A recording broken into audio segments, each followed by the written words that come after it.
Hello, hello, hello everyone, and welcome to our Kulve Taroth live stream for Xbox.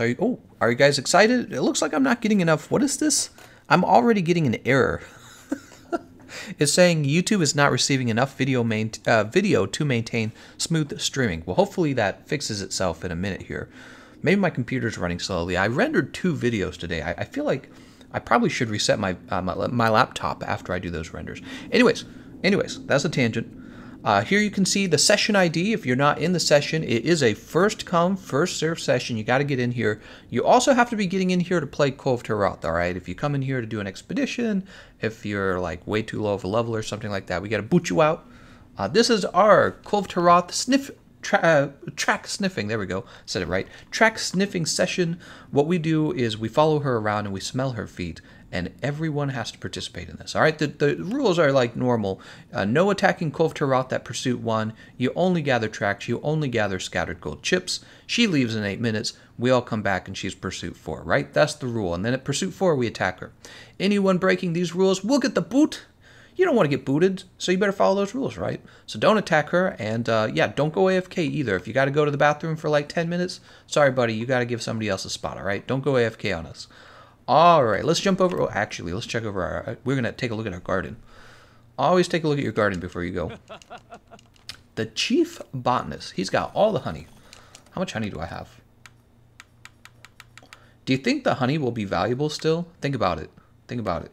So, when Iceborne starts up, I imagine all my consumable items are going to transfer over. So I imagine you guys should be doing your botanical research center the whole time. Because, what is this called? Yeah, Botanical Research Center. I just call it the garden, because that makes sense. You should be working on your garden, because a lot of those items are probably going to transfer right over for Iceborne. Look, we got 2 free flash pods. It's amazing. Let's get to that gathering hub now. Alright. How's it going, everyone? Mr. Clean is in, I see him in the chat, so he's probably in the match. Dima's here. Who's here? Red Rex Rules. Friedrich Venny? He goes, oh my gosh, I'm in. Yeah, you're in, man. Are you ready to play? Are you ready to sniff some feet? I got my energy drink. I had some rice and scrambled eggs. I am feeling good. I'll actually start one up right now. Kulve Taroth Siege, begin the siege. Now, if you guys are wondering why I've been giving the PlayStation so much attention and not the Xbox, is because I pretty much have everything on Xbox. You know what I mean? I'm like done over here. We're just waiting on fresh content from Iceborne, really, on the Xbox. So I haven't played it quite as much. But I want to host this session so that you guys get some help with her. If you needed some help especially, there are some great weapons that she drops. All right.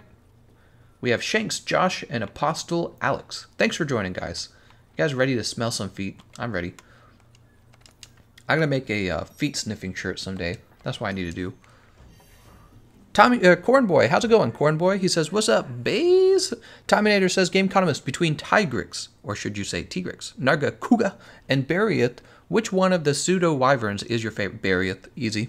Yeah, I played Bariath for the first time yesterday on the Monster Hunter GU stream. So if you didn't see that episode, I think it's episode 19. And he was kicking my butt, actually. He was good. I liked him. I liked that he had like a lot of... I like that he had a lot of ailments, right? So he gives you Ice Blight. He gives you the Snowman Blight. Is that a thing? Snowman Blight? Snowman Blight better be coming to Monster Hunter Iceborne, because I'm going to be disappointed if it doesn't. So he Snowman Blights you. He Ice Blights you. He KOs you pretty fast as well, from my experience. So he was really tough to fight.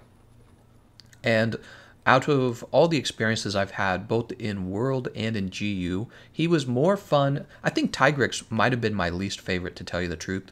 Tigrix's whole deal is just that he kind of runs at you over and over and over again. And so he's really just like...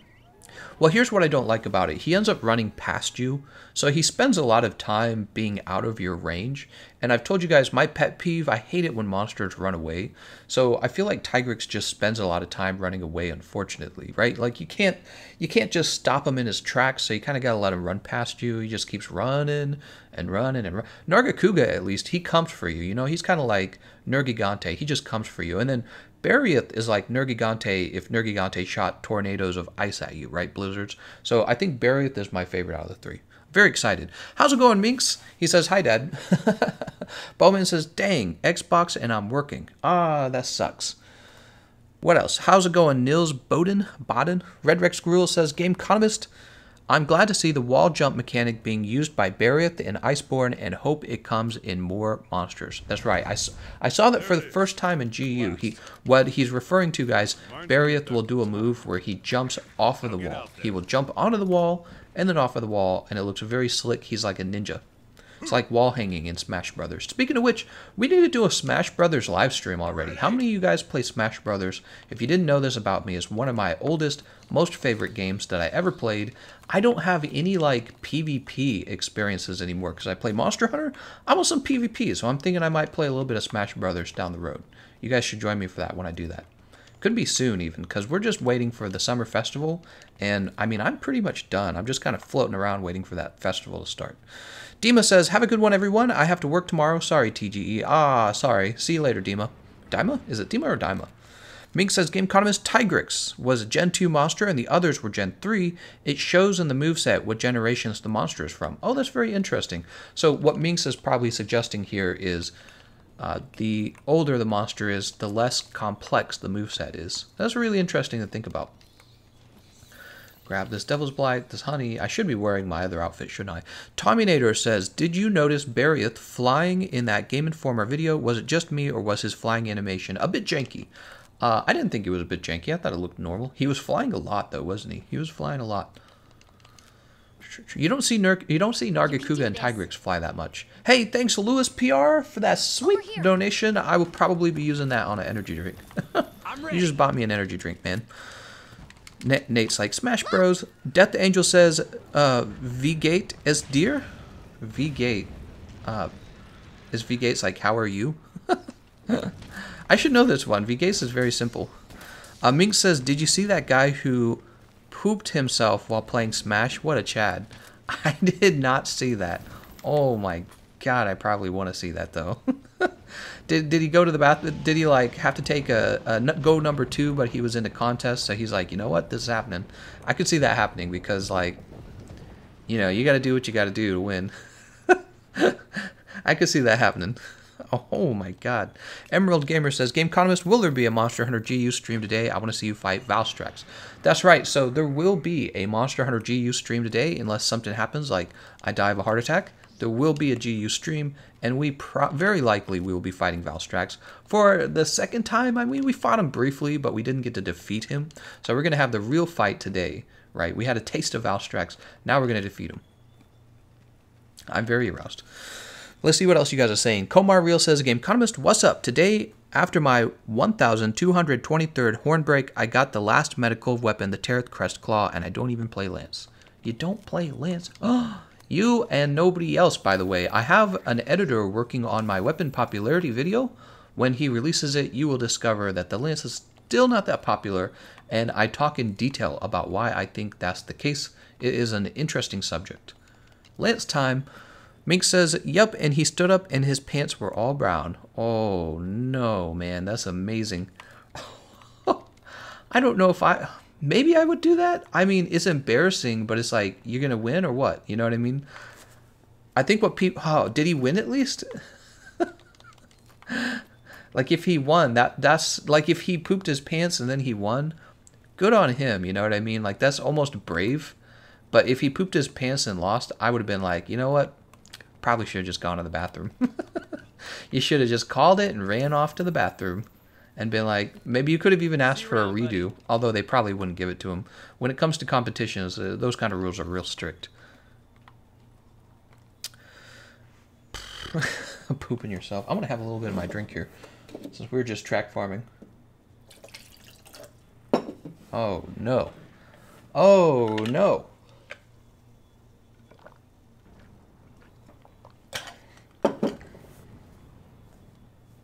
I had a when I was in college, I had a really, really important exam in one of my most important classes for computer science, and I basically had to get a good grade on this exam to graduate, and I had to go number one so bad. I had to go take a take a leak, and I knew the college professor would not allow me to do this if I wanted to, because he basically doesn't want anyone to go to the bathroom for these exams, because he was a very good and very strict teacher. And man, I had to go, and I just struggled. I actually did well on the test, if you're wondering. I did well, but man, I had to pee so bad the whole time. I was like trying to hold it together. I don't know if you guys have ever had anything like that happen to you before. It's very distracting because your body's telling you, dude, what are you doing? Go. You know what I mean? But you got to override it with your own thoughts. How's it going, Elias Moran? Thanks for joining us. Grab this scattered gold chip over here. Hammer and hunting horn are much better. I agree. I think I like both of those weapons a lot. Desk Blackout says, the real question is, how do I contact Gameconomist for Hunter rank? Are you talking about the Hunter role in the Discord? So the Hunter role, in order to have that role, you do have to be able to upload videos to YouTube, and then you have to provide evidence that you're fairly skilled. You don't necessarily have to hold any kind of like world records, but you have to be somebody who is actively speedrunning and, you know, trying to be somebody who would hold on to a record. And that's who we hand the Hunter role out to. And then we also, if you didn't know this, in our Discord, we have special roles for people who have done crazy things like Solo the Behemoth. We just implemented those maybe like 2 weeks ago. So they're fairly new roles. But yeah, so we have the Hunter role, and then to distinguish the actually very skilled hunters, we have a role for somebody who has soloed the Extremith, a role for somebody who has soloed Kulve Taroth from level 2, soloed from level 2, Pursuit 2. And we have a third one, right? So if you hold a world record for any weapon against an Arch-Tempered monster, there is a role for that as well in the Discord. These are all very fancy roles, and you have to show off your skill in order to unlock them. Silent Shwolfie says, did you see the comparison of Barioth the old versus the new model? I did. That is from GameFAQs. They didn't really show off any gameplay of the Hunter fighting Barioth, but they showed off some very close visual comparisons of the old one and the new one. Can I tell you a secret? I actually like the old one a little better. It seemed to have darker lines that made it more distinguishable. On the other hand, maybe the new one looks a little more realistic, like you would expect it to have kind of a wider coat because it's meant to be able to hide in the snow. But yeah, the other one seems more distinguished because of the darker, heavier, bolder lines in it, you know, black lines. The new Barioth, he almost seems like a polar bear. Like if he hid parts of his arms, you almost couldn't see him at all because the snow would hide him. So either way, he looks cool. He's actually one of the coolest looking monsters I've seen. Barioth. Some monsters look a little cartoony. Some monsters look a little boring and uninspired. Barioth is like one of those monsters when you're inventing a new crazy thing that's never been seen before in fairy tales and in movies. So Barioth is a really solid design, I would say. Glad he's coming back. I wasn't surprised at all when they announced him. Speddy says, I can't get any role at the moment. Yes, you can, Speddy. In my Discord, there are 2 roles that you can always give to yourself. You give them to yourself, all right? There's an Xbox, PlayStation, PC, Nintendo role, or an LFG role for each of those platforms as well. You can have both of them. And basically, it allows you to ping others and be pinged when you want to play when you want to play Monster Hunter or other games, honestly, with people from that Discord, all right? So if you've never given yourself a role in the Discord, it's very easy to do. We have a channel where you go to that channel and you click on an emote, and the emote gives you the role. It's about as easy as it could be.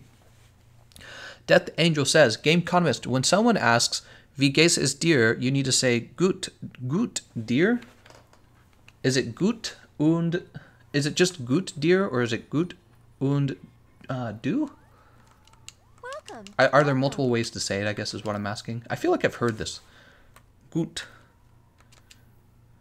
Ich bin gut. Und dir? I don't know if I'm saying that right.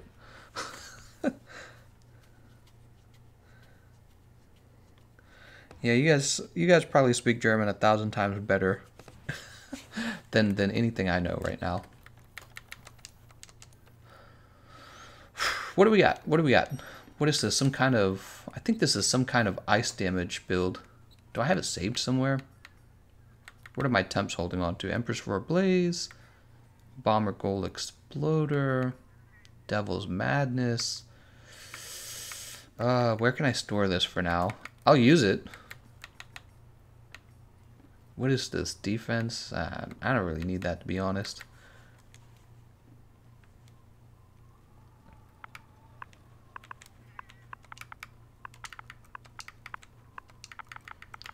Temp 4.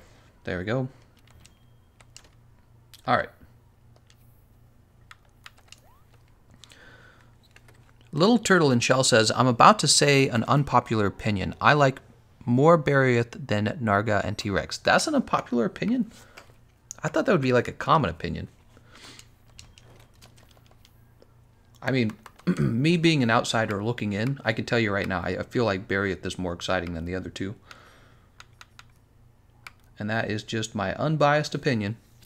We're going to take the Sticks item loadout. I believe that will give me what I want. Oops, wait a second. What am I doing here? These old item loadouts haven't been sorted, because this was before I taught myself to do good item sorting. We'll take the Chef's Choice platter. Why not?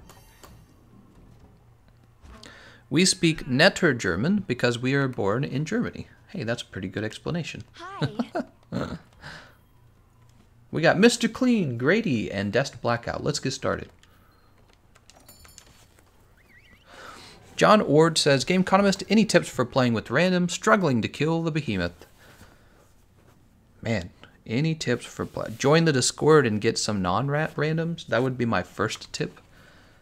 My second tip would be solo the behemoth rather than using randoms. I mean, it's just a roll of the dice, man. You're going to get a lot of newbie randoms, unfortunately. You could try to create a party with them and talk directly to them. That might help. How's it going, J Rom man? J Roman? He says, good afternoon, Gameconomist. Hope you're having a great day. I am, in fact, having a great day. I got 2 videos pumped out, and I'm doing my usual live streams. There it is. At last. I'm a busy bee, guys. If you didn't know that about me, I work my fanny off. Now get out there. I do stuff all day.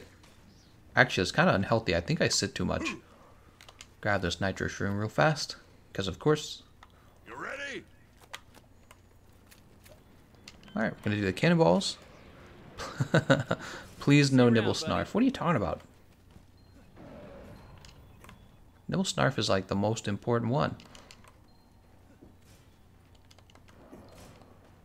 Oh.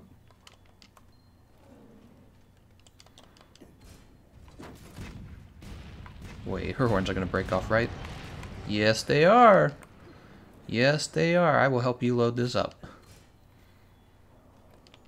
You've been killing it with these Kulve Taroth thumbnails. Hell yeah. Alright, Mr. Oh, you know what? I'll get you one more, Mr. Clean. That will probably be enough to chip her horns. There you go. I don't know why I just grabbed that fire herb, but I just did. Oh, there's not really much else to do, honestly. I guess we can start to break her parts. No horn chip, huh? I'm surprised by that. I'm ready. God, I love the way this Xbox controller feels. Nothing compares with the Xbox controller. It is nice and thick. Really like it.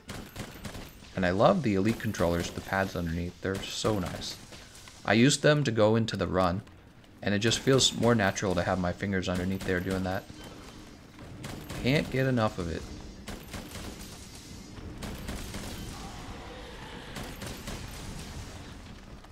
Gameconomist finally joined your session. Unfortunately, I'm still working on builds. Your videos help.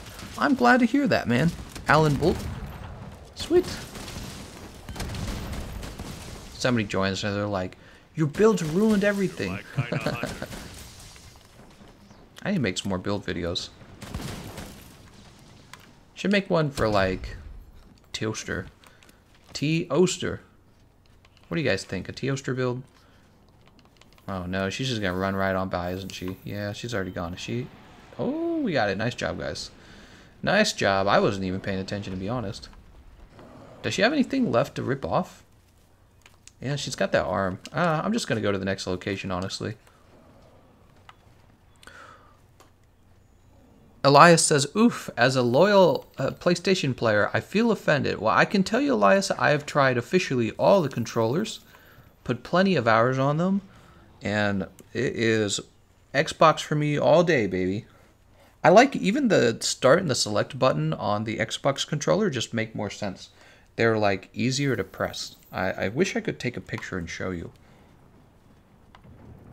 And I'm not a big fan of the touchpad on the PlayStation controller. It eats up a lot of real estate, a lot of room on the PlayStation. You know, it takes up that whole heading part. But I guess it's useful for some games. I haven't used it in Monster Hunter. It hasn't been useful for Monster Hunter. The big deal for me, though, on the PlayStation controller is definitely having the joystick further away from your hand rather than the way the GameCube controller and the way the Xbox controller works. I like it when it's closer to my hand. It just, for somebody who games like all day, it makes a difference, right? Like my hand doesn't get tired as fast. Do you have any idea what the requirements are to access Iceborne? Yes, I'm going to tell you the most important requirement. You're going to have to give Capcom $40. Other than that, I do not know. I imagine once you buy it, you will be able to jump straight into it. That is my suspicion. JMatt says, will you be doing Kulve Taroth runs on PlayStation 4 in the coming days? Would like to join you. Well, I've done a few on the PlayStation 4 already. That is a good question. I technically could just keep doing them. Really, part of it depends on how popular the stream is, I would say. I feel like when I overdo like one monster, people stop watching that stream. They get a little tired of it. Even this one, right now it's at 240 viewers according to me, which is pretty good, by the way. We do really well when it comes to Monster Hunter Live. I've been tracking a lot of people who live stream this. We actually get pretty much the best audience when we stream. It's very rare that somebody else gets a larger audience. But the thing is, you just can't do the same monster over and over and over again. People eventually do get tired of that monster. So we've been doing Kulve Taroth a lot. We did a new stream where we used a PC mod, and that stream actually did really well. So I've been thinking about doing another PC mod stream because people were curious, you know. They were like, oh, something new, finally. Nihilist Acolyte says, do you sniff feet until Pursuit 6? No, we sniff feet for one round. That's a better description. And we have had a round where everyone did such a good job that she just immediately went into Pursuit 6, to answer your question. Come on, Chet.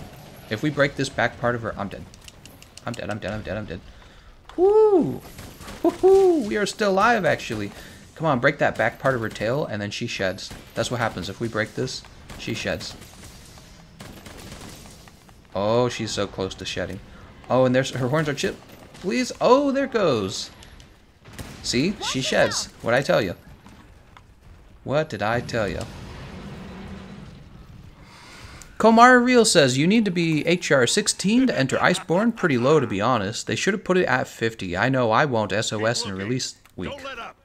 I'll probably help whoever wants help. Actually, I would probably be playing with you guys. I don't know. I kind of want it to be a solo experience. I feel like Monster Hunter, the solo experience, is really special. Alright, so we just finished that. Let's go ahead and grab Temp 4. And for the items, what do we have down here? That's normal ammo. I don't think we have a I don't think we have an item loadout for this. Ice ammo right here. Here we go. Mink says, got to beat Xeno in the story mode, then it's a continuation from there. Got it. Got it. Alright. Death Angel says, it's not the controller, the hands and the fingers are saying you which controller. What? I don't know what you're talking about, man. You gotta reword that. Alexander Patrick Dyer says, can you give a shout out to my friend Mike Hunt? It would make my day. What a name. Mike Hunt. He's ready to be a hunter. He needs to come hunt. Grab this chill shroom. If he names his kid Hunter, his kid's name will be Hunter Hunt. Think about that. What a mind bender. Let's have this cool drink real fast. Doo-doo. Don't you guys miss the don't you guys miss the animation from GU where rather than being allowed to eat and move at the same time, you had to do a pose? What if they force you to do that again, but this time you get to choose the pose, so you could do like cutie pose? Oh right, this is not rapid fire. Oh, he's gone. He's out of here. She's out of here. I shouldn't assume Kulve's gender though. This normal ammo. What am I using here? Oh, it is rapid fire. Man, I'm dumb. There we go. Now we're doing the damage. Tail broken. Easy. Light says, Gameconomist, you should do the health bar mod. Health bar mod. Health bar mod. Cornboy says, I heard Gameconomist is a Chad. Can anyone confirm? Yeah, that's right. I changed what you said. You can't fool me, Cornboy. You're gonna fool me? Hell no. Hell no. How's it going, Sir Varg? Thanks for joining the live stream. Get over here, Kulve.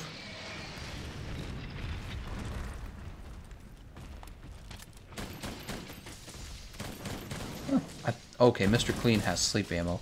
So he has sleep ammo. I'm gonna wait for her to go to sleep and then I'll use the paralysis ammo. So easy to do good damage. Look at this. We're doing so much damage with that ice ammo, and like we don't even have to be close to her. I'm so dead, guys. I'm so dead. Oh. Oh my. Oh, it's just not fair. I didn't think she would shoot me there, so I don't even know what to do. Don't stand in front of her, I guess. What the frick? Did you guys see that? She did her enragement, but she sent out that beam, and I happened to be in the way of the beam, so that's a big F. And then I fell down in the pool of lava. Oh, no. That's what I get for talking trash about how easy freeze ammo is. I just get shot down like that. Oh my god. How many lives have we got left? We got 2 lives. We're good. Logan says, I don't know if you remember me or not, but on your Nargacuga stream, I asked if I should choose the hammer or the horn. I decided on the horn, and I'm loving it so far. Excellent. I'm glad to hear that. Death Angel says, Gameconomist, you can't say this controller is better than this controller because everyone has other hands and feeling. Yes, I can. I can definitely say whatever I want. The question is, am I being objective? And I would say I am being objective because it turns out when you're doing ergonomic design on a mouse or a keyboard, the trick is to have the person's hand be in as natural of a position as it can be. It turns out the placing of the joystick on the Xbox controller and the GameCube controller is a more natural resting spot for your finger or your thumb than it is on the PlayStation, where you actually need to move your thumb down it further away from the rest of your fingers. So I can say whatever I want. You better not be talking about PlayStation. I'm a big fan of it. Guys, I've been playing PlayStation with you a bunch. I love video games. I'm just telling the truth. Just telling it how it is. It's not that big of a deal either. Obviously, if it was a big deal, they'd change it. I'm just saying, that's all. Really, all PlayStation would have to do is... Oh, right.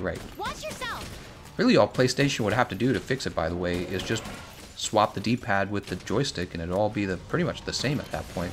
All the controllers would be the same at that point. That's what I'm saying. I should send you a picture or something. I should send you a picture. I can't though. I don't have a nice enough phone to send pictures. I'll get my wife. I'm gonna steal my wife's phone and I'm gonna take a picture with that, and I will draw a picture and you'll see. Time for a drink.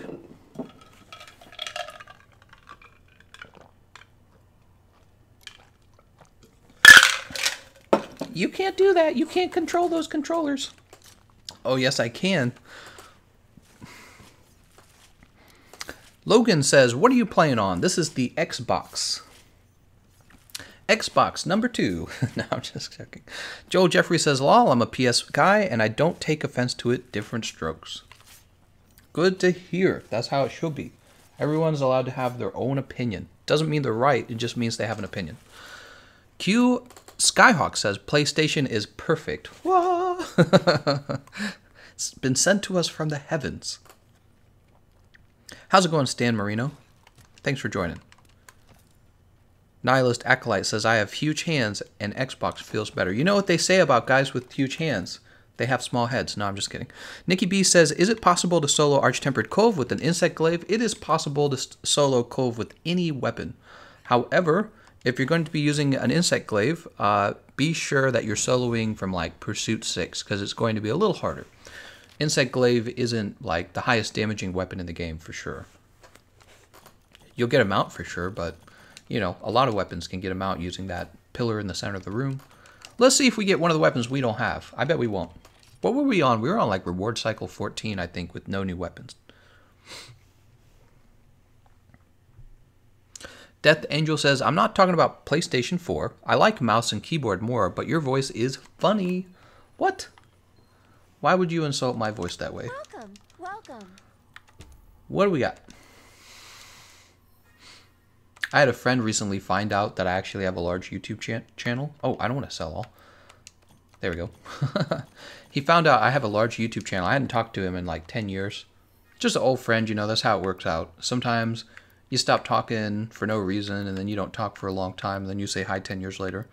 And I'm like, check it out, I have a large YouTube channel. And he looked at it, and he's like, wow, you don't sound anything at all like you used to. Such a weird idea. You know, your voice does change as you get older. And what's strange is that you don't really hear it change that much, because for you, every day is a gradual change. But for them, poof, 10 years later, you can sound very different. So he's like, man, you don't sound like you at all. I was like, oh, I got older. So let's see, what are we doing? What are we doing? Cove P1. There we go. That's what we're doing.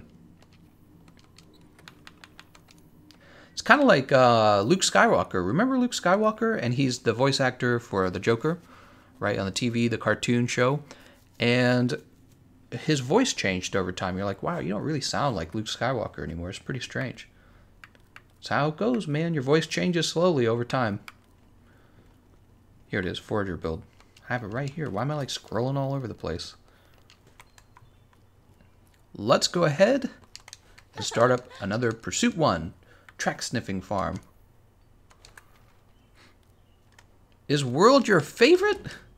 Yeah, World's my favorite. I think it's most players' favorite because of, well, not, I did say most, not all, but most. Just because of the quality of life, really. And there are some challenging monsters on World, right? You got Extreme Behemoth, you got Ancient Leshen. Those are tough. All right, let's have a Chef's Choice platter for the stamina. Joel Jeffrey asks, this guy doesn't have all the QR weapons already. Question. I'm missing, I believe, 2 of them. And for the love of God, I can't unlock them. They're not really important either, so it's not a big deal. Gameconomist had a squeaky voice confirmed. Well, I think I actually learned to talk better from doing a lot of YouTube. I think that was part of it. The last time he and I talked would have been when I was around 19 years old, so I did not have a squeaky voice at that point. We were definitely past the squeaky voice part of my life.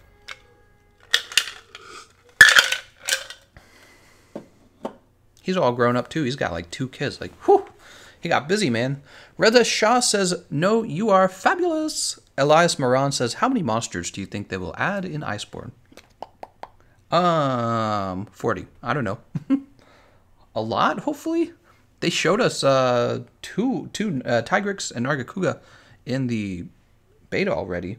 And Bonbaro and Beatodas. That's like 4 new monsters, right? And then Bariath makes 5. So there's 5 right there. 5 out of 20. There's like 15 left to show. Oh, and Volcana, that's 6. We're already at 6. I bet you they have about 30. Mink says, Gameconomist was the when will you learn kid. When will you learn? When will you learn? Your actions have consequences. What the frick? There it is. Oh, there we go. At last. What the frick? Reminds me of that time. Now You get out frickin' there. fricks. Demonetized. Demonetized for using the F-bomb. The frick bomb. Some kid's mom's got her hands over her kid's ears. You can't listen to the Gameconomist anymore. He says frick. How did words, isn't this an interesting subject? How did words become like adult words, right? Like there are words, you know, the sh word and the f word and all these other words, right? And they're bad. And kids can't hear them. And kids definitely can't repeat them, right? how did they actually become bad? Like, how did they gain this sort of understanding? Everyone sort of agrees that these words are so vile that presidents aren't supposed to say them. You know what I mean? Like, if you're the CEO of a company, you're not allowed to use this word. It's too strong. It's like, how did that happen in our language? And how did we end up with those particular words, right? How did we end up with those particular words? Like, I can say, gosh dang it. Nobody gets upset with that. But if I were to change it to that, right? Everyone would be like, demonetized. You used a naughty word. This is a Christian Minecraft server. How did we? I don't understand. It's very... I'm not asking it, like, rhetorically. I'm not asking that rhetorically or as a parody or anything. I mean, like, literally. How did we decide that these words are so bad that no one should hear them, right? You're going to go to heck if you hear that word. It's a really interesting question, right? Something when I was younger, my parents were telling me you can't say that. I used to think that question all the time, like, why not? Am I going to die? Am I going to get hit by a bolt of lightning if I use this word? Does anyone get injured by this? Nope, none of those things. We just collectively agree that they're really bad. They're really bad. Really interesting. Elias Maron says, have to go. Bye, guys, and happy hunting. See you later, Elias Maron. Thanks for popping in. Ming says, we need to change that. I want to be free and say the N-word pass, please. Mrs. Obama, get down. All right, jump up here. Yeah, it is interesting. You know, Minx, by throwing that in there, you actually add... Well, I feel like there's... That word's more obvious. Like, there's more of a real hatred in that word, and it has a historical context in that word. So that one actually makes more sense. But I'm talking about, like, the F-bomb. I'm talking about the sh word, and, you know, there's all these words that they're really not a big deal, but they are. And it's just because it's like... We've deemed them big deal words. Like, no, no, no, no, no, you don't say that. You definitely don't say that one. You're going to have to wash your mouth out with soap. Logan says, this is a dumb question, I know, but the new weapon combos will be available to people without the DLC, correct? That's a good question, Logan. I actually suspect not. I suspect not. Because if it is available to everyone, then, yeah, I strongly suspect it's not. Somebody in the comment section can probably confirm, but I'm guessing you have to buy the DLC, the expansion, in order to have the Clutch Claw moves. Yeah, that's my suspicion. Timo says, your voice is silk. I don't know about that. Beetle Eagle says, I've gotten all I want from Kulve Taroth. I'm one of the luckiest ones, or one of the lucky ones. What? Enraged Postman says, censorship is just another form of control. I mean... It is a form of control. You and I don't disagree with that. But it's also, it can be inappropriate to say things, right? It can be inappropriate to say things. Whether or not you should be allowed to say things. Now, that's like a legal question, you know, like freedom of speech. But I mean, like, we can clearly tell when something's inappropriate. My question is, why can we all seem to know that? How is it that we're all seemingly able to know when a word is inappropriate? How do we know this? It's so interesting, isn't it? Why is the F-bomb such a big deal? Should it be? And how do you make it not a big deal again? Like, that's a great question I have for you guys. How do you make the F-bomb not a big deal? Minx is like, please no soap. Bury it, then Monster Hunter World is insane. Nihilist Acolyte says, curse words are called that because at one point there was a cultural word and phrase that were seen as real curses and hexes. Oh yeah, I kind of remember hearing about that from South Park a long time ago. But we're way past that now, right? We're not even close to those times. That was super long time ago. We're talking about modern world. The F-bomb is still like not said by people on the news. Politicians try not to say it, right? That kind of stuff. Your boss isn't supposed to say it to you. The CEO of a company doesn't say it. Kids aren't supposed to hear it. So what's the deal? I mean, nobody today believes they're literal curse words. But we still don't say them. We just don't. If I were to say them on stream right now, demonetized, guarantee it, demonetized. I'd be demonetized. So it's a really interesting question. We all seem to know that it's bad, but nobody really explains why it's bad. Des Blackout says, yo, I just got disconnected. WTF. That janky Capcom server, man. You gotta pay the big bucks, and then they won't disconnect you. Oh, Des Blackout says, wait, never mind. False alarm. Dang it, man. You made me shout you out. Falafel says, I've sniffed her feet so many times, yet I still don't know. I still don't have the Taroth Sleep Hammer. Really? Dude, that's sad. Taroth Sleep Hammer is awesome. Edgar says, do you think its weapons would become obsolete in Iceborne? Yep, probably. Mink says, Gameconomist can't believe they added Adam Sandler as the new handler. He even tells you about the Ritz Hotel. Oh, no. You're joking about my thumbnail. Adam Sandler in the next Monster Hunter video game. Guys, we have a celebrity. Buy our video game.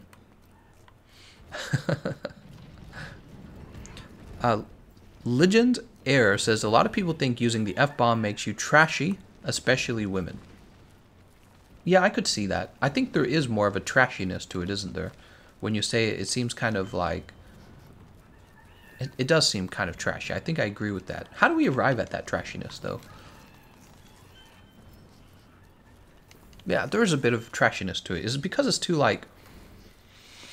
I don't know, man. There's something to it. Yeah, there's something to it. It's a strange thing. Logan says, I think that curse words aren't offensive, but I think that it should depend on your tone and the context. For example, if I casually said a curse word with no bad intent, it shouldn't be bad. I don't know. I don't think there's a casual way to drop the F-bomb. I mean, there's a way to drop it and everyone understands it's inappropriate, but there's no way to drop it and be like, everyone thinks, ah, yeah, that's not inappropriate. Right? You see what I'm saying? Mink says, Monster Hunter World now featuring Adam Sandler. Dust Blackout goes, so I've killed Extremith solo. Can I have that role now? Have you really, Dust Blackout? If you have, you do need to provide evidence. Dust Blackout, you do need to provide evidence, and then you actually can have that role. Yeah, we do give that role out. Oh, there we go. Footprint. What am I missing? Am I missing something over here? There it is. Footprint. What else? What do we got over here? Footprint. Alright, we're good. Mink says, like, I'd buy it. Nihilist Acolyte says, it isn't bad, it's low brow. What we call foul language is the result of Victorian attitudes to distinguish the upper class of society from the lower masses. Yeah. So you're saying perhaps it's not sophisticated enough? But here's the deal, like, when I'm talking to someone who I respect, I don't avoid the F-bomb because I'm trying to be Victorian high class. I'm not trying to do that. I'm just trying not to be inappropriate. You know what I mean? I'm trying not to offend him. And the question is, why is it offensive? That's the question. Why does the F-bomb elicit feelings of disgust? Maybe that's the right way to phrase the question. Why does it elicit feelings of disgust? It's just a 4-letter word. It has a particular sound to it. Yeah. If I said what the lovemaking or what the sex, I don't really feel like that has the same impact as me going, what the f, you know what I mean? That's what I'm saying. Something about that 4-letter word. Something about it. It has all the power in the world. Let's go ahead and change the weapon. Griffin Blazooka time! That's right, I love the Griffin Blazooka for fighting Kulve Taroth. Such a great weapon for this particular fight. Monster Hunter World Iceborne starring Lady Gaga as Kulve Taroth Master Rank. Oh no. Don't even say it. Makes us like Victorian aristocrats. Hello.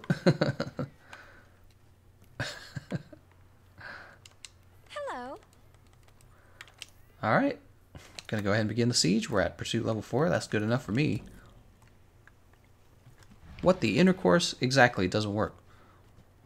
Abraham goes demonetized. Well, we'll have to see. A lot of my streams have been demonetized. So that's why your support has been so nice. We have a nice number of members, Patreon supporters, and it keeps me going. It honestly does. Otherwise, I would have to significantly reduce the amount of streaming I do in order to focus on video editing. By the way, Lewis gave us a donation, and I forgot to update the snack fund because I get distracted easily. I wish that there was a way to do that automatically. I bet there is. I'll have to figure out how that works. Rose LLC says, its language, its first meaning is still used in vernacular. Therefore, as people are aware of it, the usage is generally viewed as crass. F in chat. Tebra says, they just leaked the Barioth's armor. Female version looks meh. Is it leaked or is it actually officially revealed? Jack Bazell says, how many hours you reckon you've put into Kulve Taroth now? Surely there's nothing left you need. I don't want to know, Jack. Someday I'm going to be laying in a hospital bed dying, and I'm going to go, I'm glad I spent this X number of hours fighting Kulve. You know what I mean? Like, oh my God. But I'm just joking. You know, when I stream, I get to talk with you guys. Someone says, Gameconomist, how do you solo Extremeth? Very carefully. Sora Tay says, Gameconomist, for when I finally get the Kiar Glaive Paralysis, could you tell me a good build for it? Yes, here's a good build for a Kiar Glaive Paralysis. You put it away, and then you get a good Insect Glaive out. That is a good build for Kiar Glaive Paralysis. What Gamma Armor do you think is the best? Draken Armor and Teostra Gamma and Zenitsuva Gamma. That's the best armor. Corn Boy says, you waifu, we need a Svetlana update. Oh, you're right. Let's do a Svetlana update video. What the F? What the frick?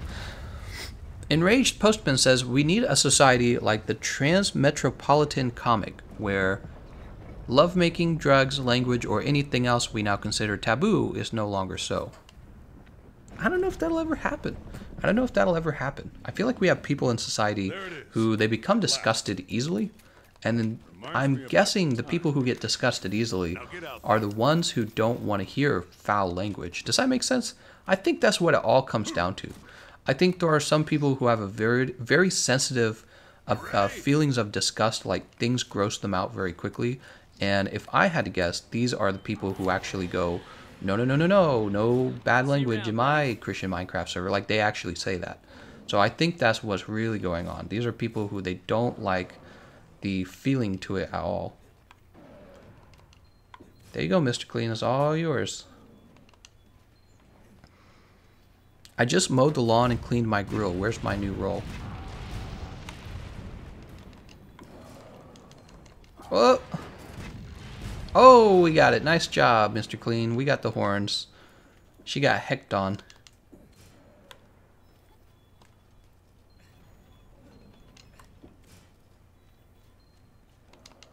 Alright, last cannonball. Do you want to fire it? He wants to fire it.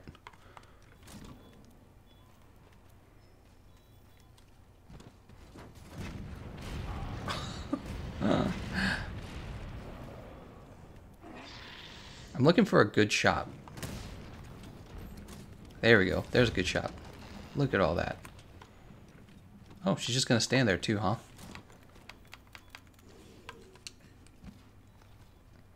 You can do this.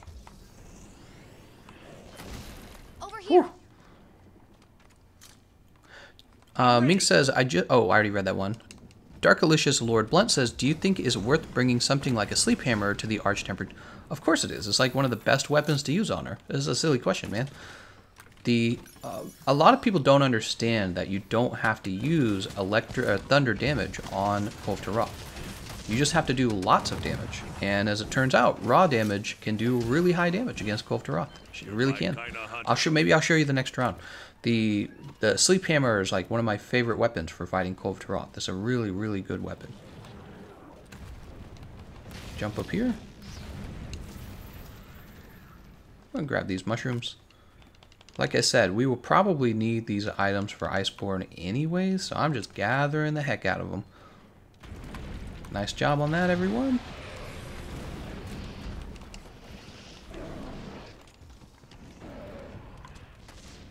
Oh, somebody else is using.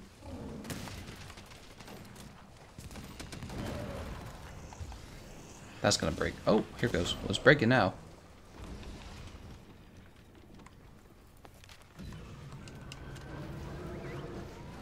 Woo! We're out of here.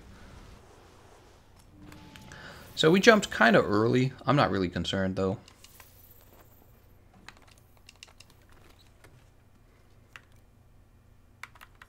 Griffin. I got some classical music stuck in my head, guys. Let's go ahead and run down to stage 2 because she's going to be in stage 2 in any time.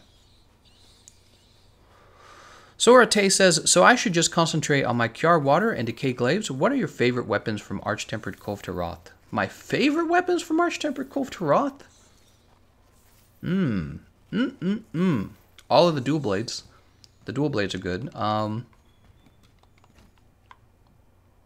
are your favorite weapons from... Oh, Arch-Tempered Kulve Taroth will include the old Taroth hammers. Well, then definitely the Sleep Hammer.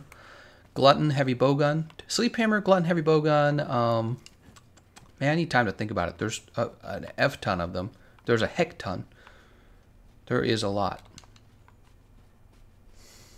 I mean, there's the Horn Heavy Bowgun. The Sleep Hunting Horn. The Ice Charge Blade. The Horn Charge Blade. Actually, I think there's more than just the Ice Charge Blade. I'm pretty sure it's not the only one that's good. What else is there? There's a whole bunch. I guess if you just went down all the weapon list, you could just go from weapon to weapon. I should just make a video on this. All the best Kulve Taroth weapons. What do you guys think?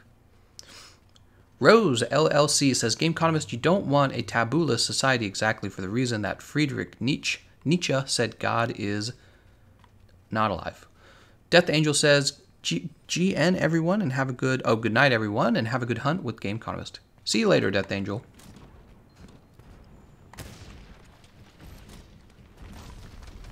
All right. Well, too early. Too early. The Devil's Crush outdamages THS on Molten Kulve is my choice for P1ing Kulve. What? THS. Oh, Taroth Hammer Sleep. There we go. I find that hard to believe. I'm thinking about it. Are you saying just because of the small amount of dragon damage you get? I don't think I agree with that assessment. I ran hammer tests. The problem you run into is the Sleep Hammer is able to build... Uh-oh. Oh, that killed me in one shot too? Oh my god, I should have gone for... That's why you eat Elementalist against Kulve Taroth right there, guys. Oh my gosh. That's not good. Let's go ahead and reset my item loadout. We'll do that once again. Griffin Blazuka. Alright, there we go. Sweet. Should I eat? Nah, who needs to eat? Sora says a video about your favorite Arch-Tempered Kulve Taroth and Kulve Taroth weapons would be awesome. Alright, we'll think about that. Kamar was suggesting that the Devil's Crush, that's the Devil Joe Hammer, outdamages the Sleep Hammer against Kulve Taroth in stages 1, 2, and 3. I don't see that being viable. Or not viable, but possible. But the thing is, I wouldn't be able to confirm that without actually either opening up a build calculator or without actually testing 2 builds out against her. The problem you run into with the Devil's Crush is needing that 1 level for white sharpness, and then with the Sleep Hammer, you're just able to build the Elementalist skill similar to the Diablo Shatter. I mean, when we were running tests on them, the, what am I trying to say? Ooh, the Devil Joe Hammer came in 3rd place by a fair amount 3rd place. So the only thing I can think of is that you're saying the dragon hit zones on Kulve Taroth are so good that you're getting more damage than the Taroth Sleep, but I find that hard to believe. I do. Because the hammer doesn't actually deal a lot of elemental damage. It deals actually very little elemental damage. Unless you're talking about the Spitting Bludgeon, but then you're not really using Spitting Bludgeon on her in stage 1, 2, and 3, and even in stage 4 it's hard to get consistent Spitting Bludgeon. I mean, I guess there's this hill over here, but you wouldn't want to accidentally mount her. Let's blow her up. You should do a video about which monsters from previous titles you think will most likely come to Iceborne. All of them, 100% of them. All the beautiful ones. The dragon damage adds up, especially in phase 4. I hit close to 700 on the last Big Bang hit. Hold on. Oh, she roared. Is she out of here? Yeah, she is. Oh, she got me twice. He says, but I use affinity booster setup with peak performance and agitator. I don't see how that is working for you. So you're saying you only take your affinity to 50%. And the thing is, if you're talking about stages 1, 2, and 3, and 4, especially 2 and 3, you're not getting that affinity booster most of the time unless you have a whole team of affinity booster users trading it off, which is possible, but I don't think people are. Oh, where'd you go, man? You brought her over there.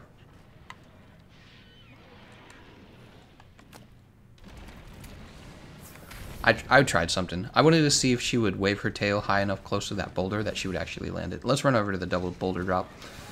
I thought I'd test something new or different.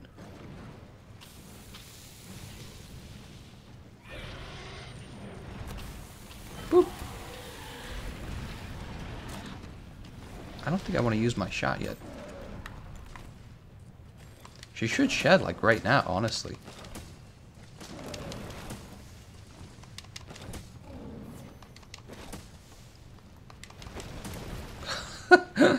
We just broke her arm just by smacking it.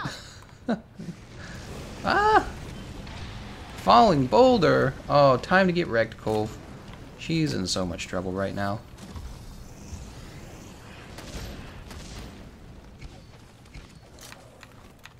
Honestly, sticky ammo is fine as well. I can just punch her tail. Tail broken. Nice job, everyone. Alright, she's off. Load this up.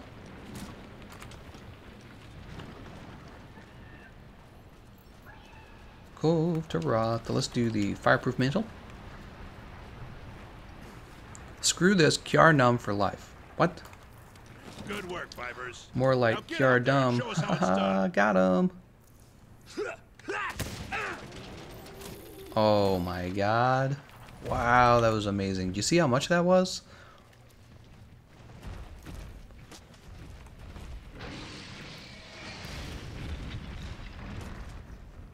Come on back, Kulve. I don't want to get shot.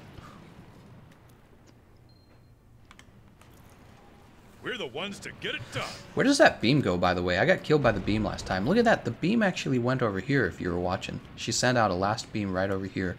Strange. Oh my. Here she Oh, comes. Dear. Oh, nope. I don't think so, Kulve. We'll help the insect glaive guy get some aerial damage there.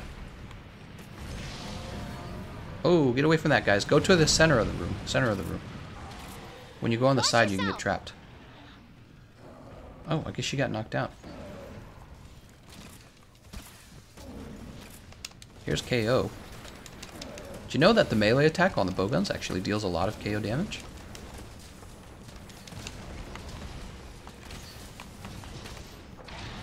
Watch yourself. Is that the KO?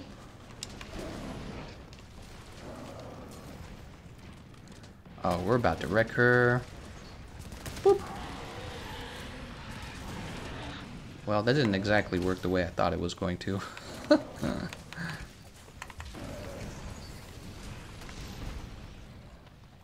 She going to sleep. When she wakes up, she will be missing her horns. I guarantee it.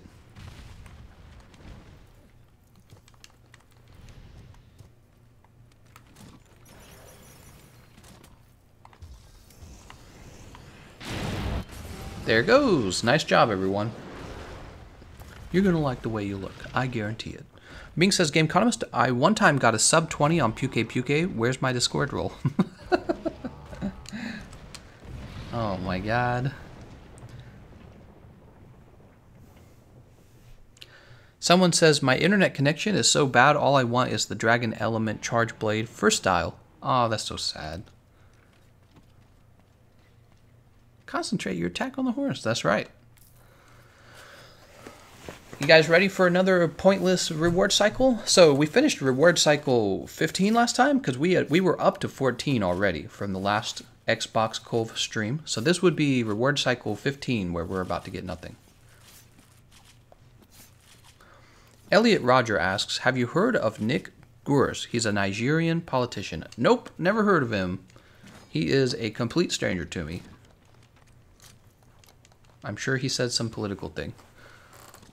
Nemesis says, we ended her whole career. Silent Schwolfie goes, oh my gosh, Gameconomist is a psychic. He foresaw the horns breaking. You can just kind of tell by how much damage your team has done so far. Oh no!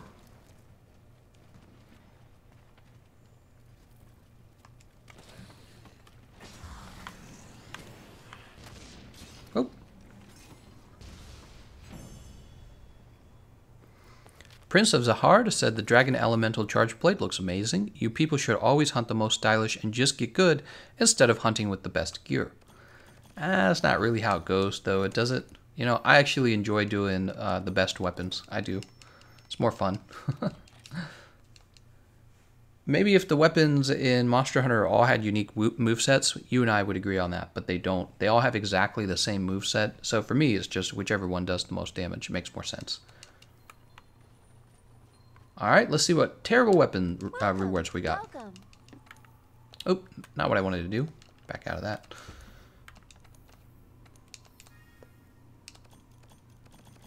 What do I have to do to get the 6 extra when breaking the horns? I always get 4 but never 6. Oh, well, you're not doing something then. Are you breaking the tail?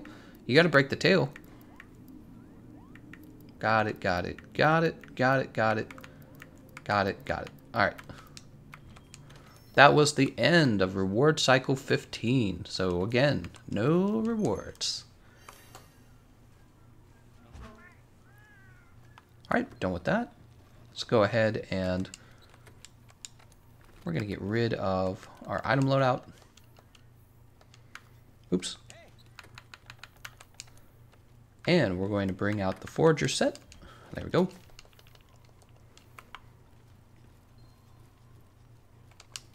Hello. Hello.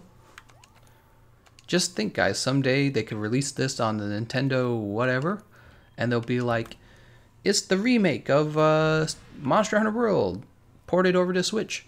And then you guys will get to watch me play Kulve Taroth again, like 3 years from now. It'll be so amazing. It's how people who are playing GU must have felt when they released GU on the Nintendo Switch.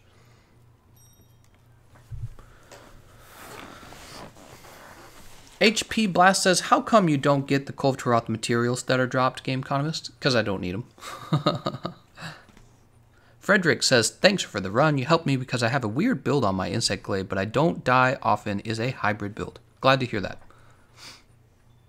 Mike Mitchell says, is the session full? We can check. Let's check the session. That's a good idea. 1, 2, 3, 4, 5, 6, 7, 8, 9, 10, 11, 12, 13, 14. Did I miscount? 6, 7, 8, 9, 10, 11, 12, 13, 14. I think there's room for one right now, guys. I think there is a room for one. Go ahead and depart. Tito Villegas says, how can I get the most rewards at Arch-Tempered Kulve Taroth? So what you'll want to do is you'll want to have one run against her where you do not wipe out as a team, right? Don't return home from the quest. Don't wipe out. And then on your next run against Kulve Taroth, you'll want to make sure to break her tail. Do those things, and when you break the horns, you will get all the rewards. It's a very short explanation, but don't forget to break the tail, and don't have a run where you died, or don't have a run where your team wiped. Chris Melee says, "Hey, my man, I don't have any Kulve Taroth gear. Mind letting me in?" Chris, it is a first come, first serve lobby. There was a spot open, which means that occasionally spots do open. You just have to go try to join, basically. There it is, at last. Reminds me of that time. Reminds me of that Now time. get out there. And we'll grab the nitro shroom.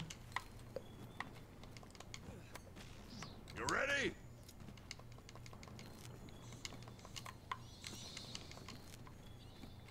And we'll grab all these nuts.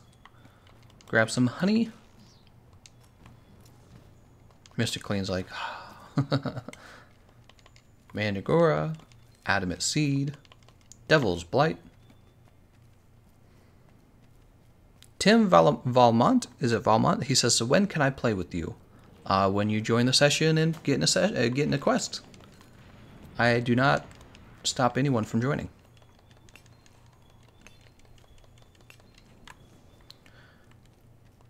Grab this honey. I really don't need to mine that stuff on the Xbox. I can't remember that. I'm actually rich on the Xbox. Very rich.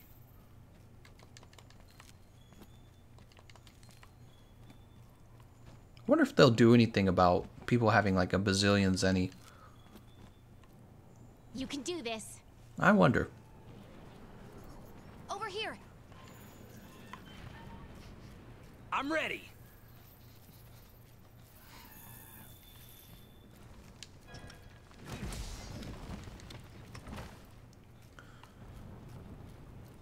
Here's Lexia wearing his butterfly outfit. Doesn't he just look so... Oh wait, it's a girl. Never mind.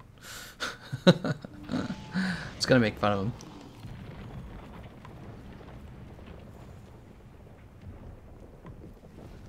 Come on, Cove. So we are doing a foot sniffing session, and we like to talk about interesting subjects while we're sniffing her feet. You know why? Because if we don't, we will get tired of sniffing her feet. What do you guys want to talk about today? Is there anything going on in the news? We talk about Iceborne, we could talk about daily news, we could talk about all the latest trends. I don't really know what that means. We were talking just a minute ago about why are curse words universally understood to be bad. That's what we were talking about earlier.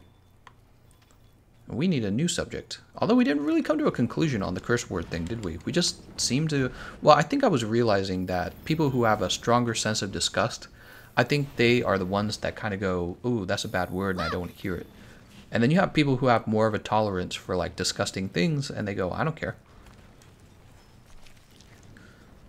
Tominator says, I think it would be cool if Iceborne's story ended up being about the uncovering of ancient monsters who were frozen and encased in ice, brought on by a cataclysmic ice age. I am not holding my breath for Capcom's story in Iceborne. The story for the base game, Monster Hunter World, was actually like childishly simple. You almost can't remember it. It's just like, oh no, there's monsters here. And that's it. Oh no, Nergigante is trying to eat the monsters and monster power or something. Not much of a story. Maybe it's just me. Maybe I don't pay enough attention. I didn't think there was much of a story, though. There's no romance. There's no, like, anyone you're in heavy conflict with, right? You're not, like, fighting with the Admiral. It's kind of like just this thing where it's like, you're on the same team as the Admiral. He likes you. You like him. Real simple. Real simple. Death Blackout says, talk about why this man needs me to kill Extremeth again to get the rank. That's right, you do. You have to provide evidence. Death Blackout. You have to provide evidence. Odell says Barrieth got announced for Iceborne. Yes, we know that one. That one is known. David Larson says, keep a lookout on the screen, man. Keep a lookout on the screen. Oh. I think he's... I don't know why he's saying that, but I think I know why. Keep a lookout on the screen. Hold on. Turn something on real fast. Kulve Taroth will leave the locale soon. Oh no.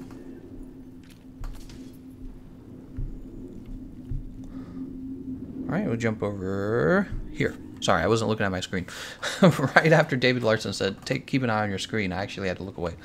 Cornboy says, I just used Kulve Taroth to get my bank up to 30 mil to get ready for Iceborne. Getting the 2 weapons I don't have doesn't make sense when Insect Glaive is around the corner. Chad. There's a surprising number of high-quality weapons you can simply craft. But, yeah, I don't know. The Kulve Taroth weapons really are the meta now. It's a little sad. It's a little sad. Silent Shwolfie says, I want a romance with the Admiral, you mean the Chadmiral, or the Wyverian Hunter. Oh my god. Yep. Yeah, not much going on with this story mode. I don't really mind though. I'm not here for the story. I've said this before. For me, it is all about the gameplay. Story mode can be whatever story mode needs to be. Leslie Robinson, from what I understand, there has never been much of a story throughout the series. In fact, Monster Hunter World has the most in-depth one to date, I believe. Really? Huh. Kamar Real says, the story of Monster Hunter World is Oscar-worthy if you compare it to older titles, but Monster Hunter World entertained me over 1,500 hours after completing the story. The gameplay is the star here. Good to hear that. Getting in on that good storytelling.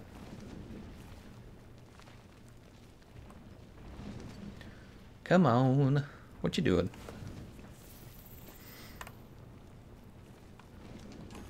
What you doing there, Kulve?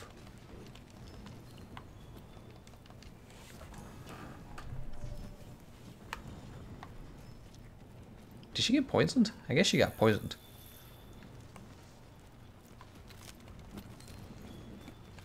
Adwin says, what's up, Gameconomist? Do you like FromSoft? Would you player uncover a new Armored Core? I think he's asking if I would play Armored Core. I've played games like Armored Core, and I've never enjoyed them. The whole mech games, not a fan. So if FromSoft is working on an Armored Core game, that's interesting. I will probably keep my eyes on it to see what it's like. However, because of the genre, I don't think I will play it. I'm just not a fan of those types of games. It's like asking me if I'll play a racing game. Probably not. Not seriously, anyways. Mink says, Gameconomist, the game having no story is by design. If the story is what hooks you, then would you continue after it? The after-story grind is the game. True, true. Yeah, I really don't mind if the story is strong or not. Somebody was just asking me, like, what do you think the Iceborne story will be? And I was like, they're going to hire Keanu Reeves. They're going to hire Adam Sandler for the... I hear Adam Sandler is going to be in Monster Hunter World Iceborne story. It's going to be amazing. He's going to be playing the handler, as Minx here has pointed out. Minx knows. Vigilance asks, why aren't you guys fighting her? So Vigilance, this is a strategy where you don't attack her and she leaves at 8 minutes because you didn't attack her. And then you kill her on the second run. That's what we're doing. You kill her on the second run. You break the horns on the second run. Vigilance, I strongly recommend you go watch my video, Fastest Kulve Taroth Farming Method. Strongly recommend you go search that up and watch it. What other monsters do you think or like in Iceborne? All the good ones. None of the bad ones, please. We'll take all these.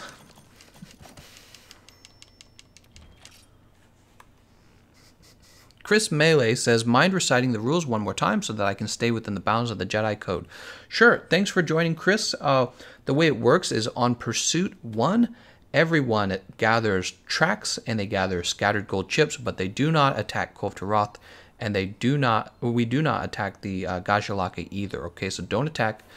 After Pursuit 1 is over, after you've done that run, you're going to come back and we're going to actually attack her now, okay? So the first run, don't attack her. The second run, you do attack her. Okay? Not too hard. Not too hard. Too good. Charger Blade. We'll do Charge Blade. Why not? Let's have some Charge Blade.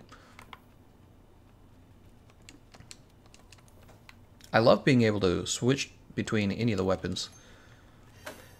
Kumar says, Need for Speed would raise your chadness a lot, especially while drinking Monster Energy and eating Doritos. Oh my god. It's so Would raise my sweet. Chad energy. Oh no. Alright. Here we go.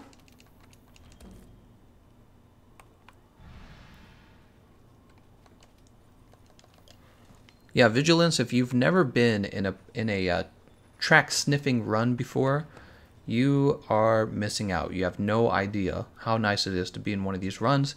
You just get so many rewards so quickly compared to what randoms do, where they actually attack from Pursuit 1, like uninformed swine. They just don't know. They're ignorant. You're ignorant. No, that's ignorant. Yep. This method is very easy and is very effective. Tominator says, Gameconomist, think how cool it would be if once you defeated Velkhana, there was a huge glacier that broke or melted, revealing an entire ecosystem of monsters and locale that was preserved in ice. Yes, and then what is it called? Oh, I can't remember the name of it. Aang the waterbender shows up. The Avatar, there we go. The Avatar melts out of the big ice cube. That's such an old show. I couldn't remember what he was.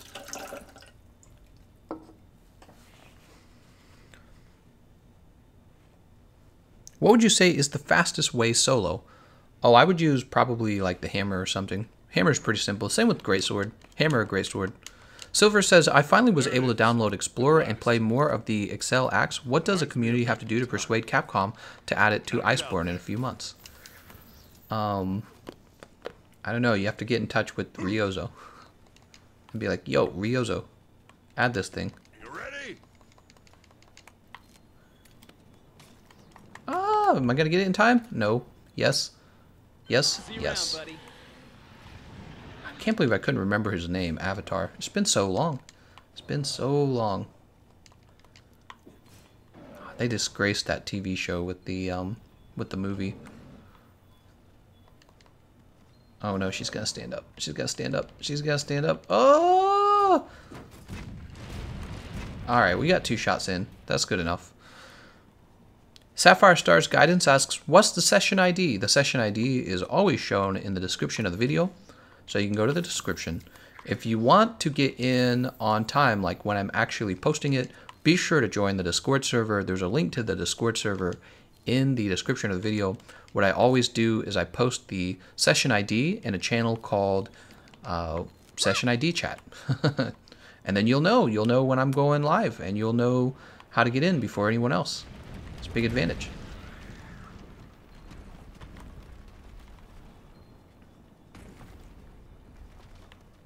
Alright, she's just walking forward. Is she just walking forward? Oh my god, the biggest troll. Oh, I'm sad. Oh, I did a no-no.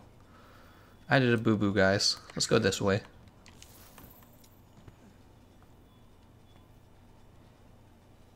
Do-do-do-do-do.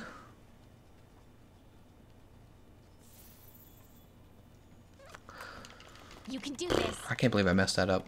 Oh, where are my barrel bombs? I don't have them. Over here. Oh my gosh, I'm screwing it all up right now. What am I doing, man?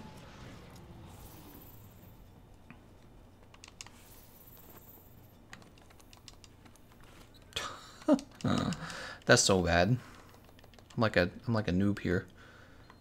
Dropping the boulders too soon. I don't got barrel bombs with me. I forgot to pick up the stones in the first few seconds. Really bad. There she is, the love of your life, Kulve Taroth.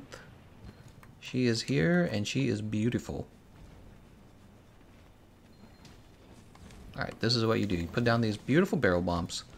Okay, she is not glowing red yet, and you blow them up.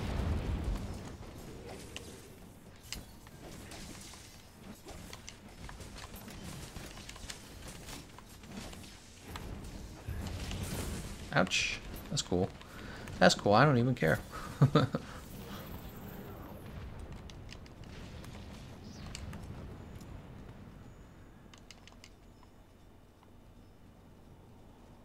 Nope, they got it.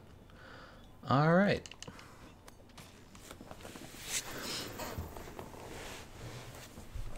Let's see what everyone's doing. Everyone's in a quest. Very good, everyone. You're my kind of hunter. I'm surprised she hasn't roared yet.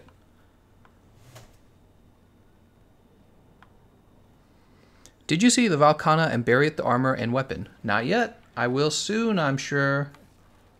I will soon. Wow. Also, you're not enraged? What the hell? We must be doing no damage. What is up with that, guys? Easy to enrage her.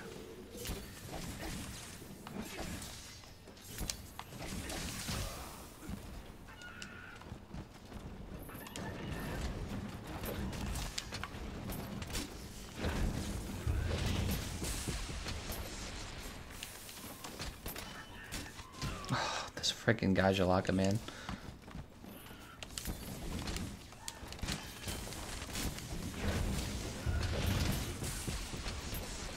Alright. Surely she's mad now. Nope. Wow, we must be doing no damage, man. Oops. That was unintentional. Careful there. Don't mount her, guys. Careful. Careful. Here she goes.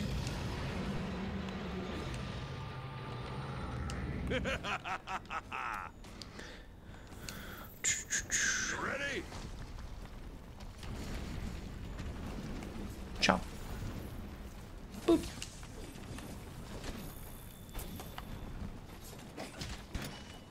Are you hyped for Barriath coming to Iceborne? Yes I am. Simple answer. Proceed with caution. Come on, Kulve.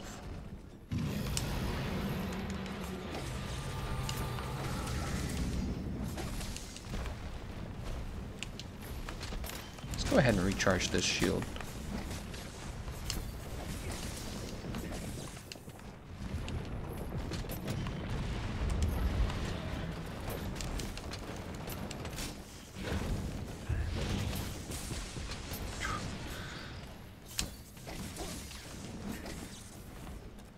What you doing there, Kulve? She didn't even hit me. Whoops. I don't think that was part of her plan. What do you guys think?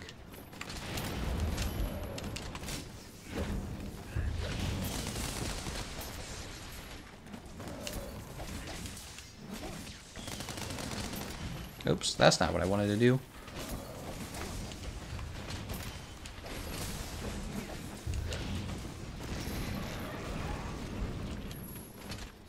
Actually, I don't know what part of her body needs to be broken still.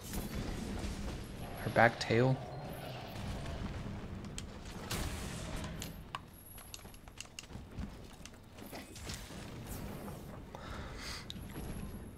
Enraged Postman says, do you have a favorite stand-up comedian?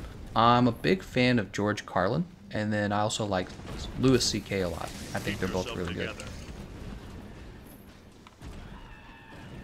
George Carlin, Louis C.K. probably my two favorites. George Carlin has passed away for a long time. I do miss him. He's a smart guy. All right. He was good at you know, he was good at comedy, but he was also good at language. That was what really impressed me about him. It wasn't just that he understood what we found funny or outrageous or politically interesting. It was more like he just seemed to have an interest with human language itself. And I feel like I always kind of related to that a little bit. Yourself. Oh, time to go home, back to the camp. We're going to jump back. Good question. Do you guys have a favorite comedian? There's quite a few of them out there. I think it's hard to be a comedian these days. You have to be careful what you say. Which is very paradoxical for comedy. Comedy is about saying things that people find crazy, right? But now you really just can't. You really don't want to say that. Now you have to be really careful that you don't offend someone. And it's tough. Leslie Robinson says, Mr. Conductor, you mean? Yep, Mr. Conductor. I actually do remember him. That was Thomas the Tank Engine. Yeah. That show was still running on PBS when I was older. I had younger siblings too that would watch that. I had younger siblings, and they'd be watching Thomas the Tank Engine on PBS. I remember my parents didn't like him because he wasn't Christian, and I always thought, I was like, oh man, this guy's a bad guy because he's not Christian. Then I remember hearing his comedy and thinking how delightful I found it. I don't know how to describe it. It was nice for him to be so, I don't know what the word is, skeptic? Skeptic's got to be the right word, you know? It's people who have a lot of faith, they're not very good at skepticism. And he was extremely good at skepticism, right? That was a big deal for George Carlin. He was a very skeptical kind of person, and I had never really been exposed to that. It didn't really matter what his religious views were to me, just the heavy amounts of skepticism that he had. It was really good. I feel like there are people out there who really, they just try to copy him, like Bill Maher a little bit. I don't know if you guys know who that guy is. Maher, he reminds me of like George Carlin, but sassier almost. It's like a sassier Bill Maher. I'm sorry, he's a sassier George Carlin, that's what I'm going to say. But he's also more political, I feel like, than George Carlin. George Carlin, he was political, but he wasn't fully into propagandizing his ideas. I think his ideas were solidly built around the idea that perhaps the American people weren't that intelligent, and also skeptical of anybody, really, both people on the left and people on the right. And yeah, I don't know, I just really related to that as well. When I was a kid who loved to argue. I did it quite a bit. My parents wanted me to get into like theology and stuff like that because actually I had a sister that was like that too. My sister and I would sit and we'd argue for like hours. It wasn't like an angry argument, it was just like a thought argument, you know. We'd sit there and we'd debate ideas about whether homeschooling was good, right? Actually, I would argue that it was bad and she would argue it was good. We'd have these debates for a long time. I was just like that when I was younger. I liked to argue things a lot. Did I drink this already? I can't tell. I think I did. Yeah, I did. Yeah, I relate to stand-up comedians quite a bit. Enraged Postman says Carlin's material still holds up. Yes, it does. I would actually agree with that. Actually, I'd agree with it. You could even argue it holds up so well that it's even more relevant today than it was in his time. It was even more relevant. Because it's almost like he was observing problems that were beginning, and it feels almost like the problems are fully fleshed, like they're all the way, we're in it now, you know what I mean? One of his beliefs was that politics would turn into kind of a carnival, like a show for you to watch. And when you watched the Democratic debate, you realized the Democratic debate was mostly about gotcha moments. You didn't hear a great deal about any of the very important policies of the politicians. It was mostly about gotcha moments, like the Kamala Harris moments, where she says, "Oh, but we're no food fighting, guys. We want to know how to put food on the table." I actually cringed when I heard that, because it was I knew what it was. It was a zinger. It's one of those things that you hear on the internet later, and I was like, come on, man, talk about policy, guys. They didn't do that. They wanted to have outrage. And the media has a great deal to do with this. The media has a lot of money involved with getting people to watch those debates. So the debates have to be entertaining rather than political. It's pretty strange too, right? Also, you know, you have Donald Trump, who won the last elections, and what's interesting about him is he's very... Am I in trouble? I'm not in trouble. He's very watchable, right? He has very watchable, very entertaining kinds of rallies, right? Where he's just very outrageous, and he's very... I'm not sure what quite the right word is for it, but he's just... It's kind of like WWE wrestling, right? He used to do that kind of stuff, and it's almost like he learned a bit of showmanship from it. So it doesn't surprise me that he did so well. He has the showmanship is down. Whoa!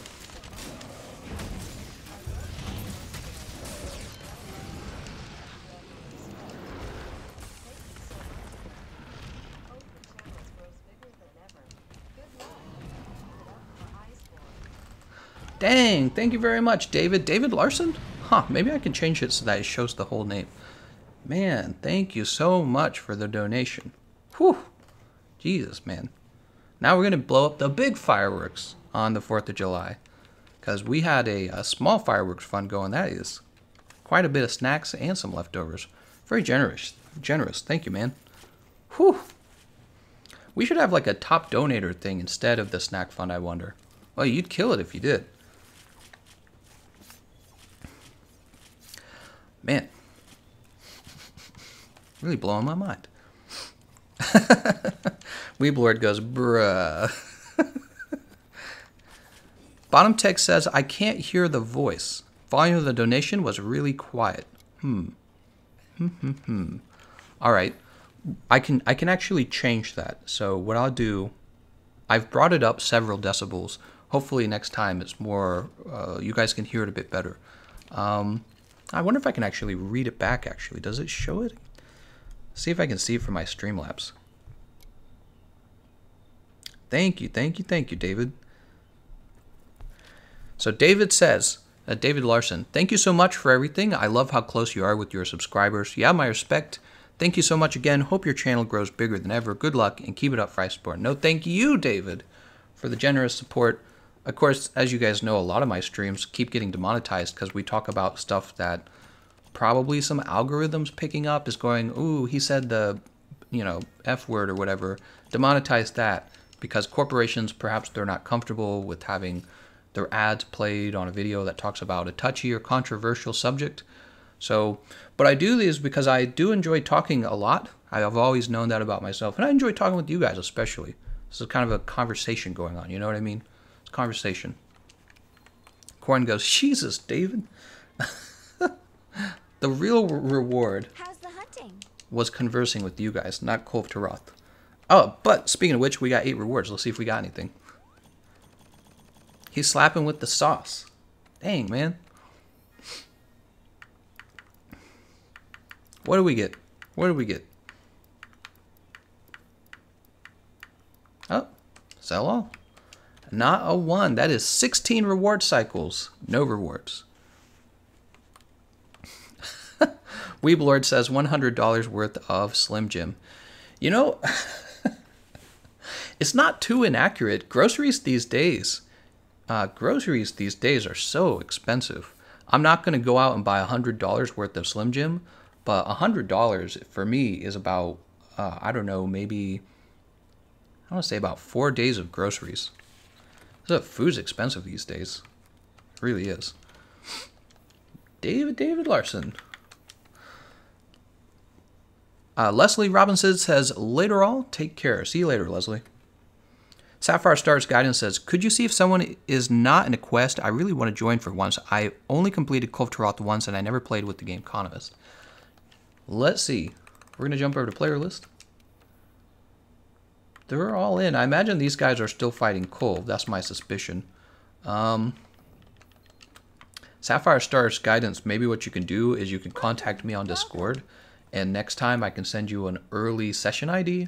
I do that just as a special favor sometimes. The problem is if everyone asks me to do it, 1, I'm definitely going to forget, and 2, wait a second, here we go.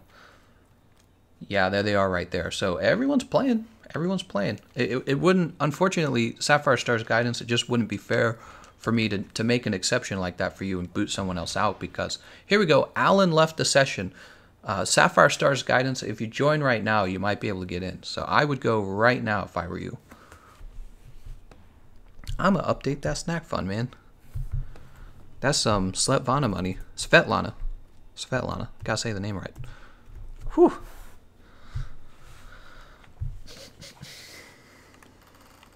See you later, Alan Bolt. All right, we emptied out our items. Let's go ahead and grab the Forager set. Let's see, before the generous donation, we were talking about stand-up comedians, and I was asking if anyone else had a favorite stand-up comedian. Go ahead and eat for Chef's Choice platter. Not just stand-up comedian, another thing I always really enjoyed. David Larson says, love and greetings from Norway. Thank you so much, David. Man, that's generous. Jesus, man.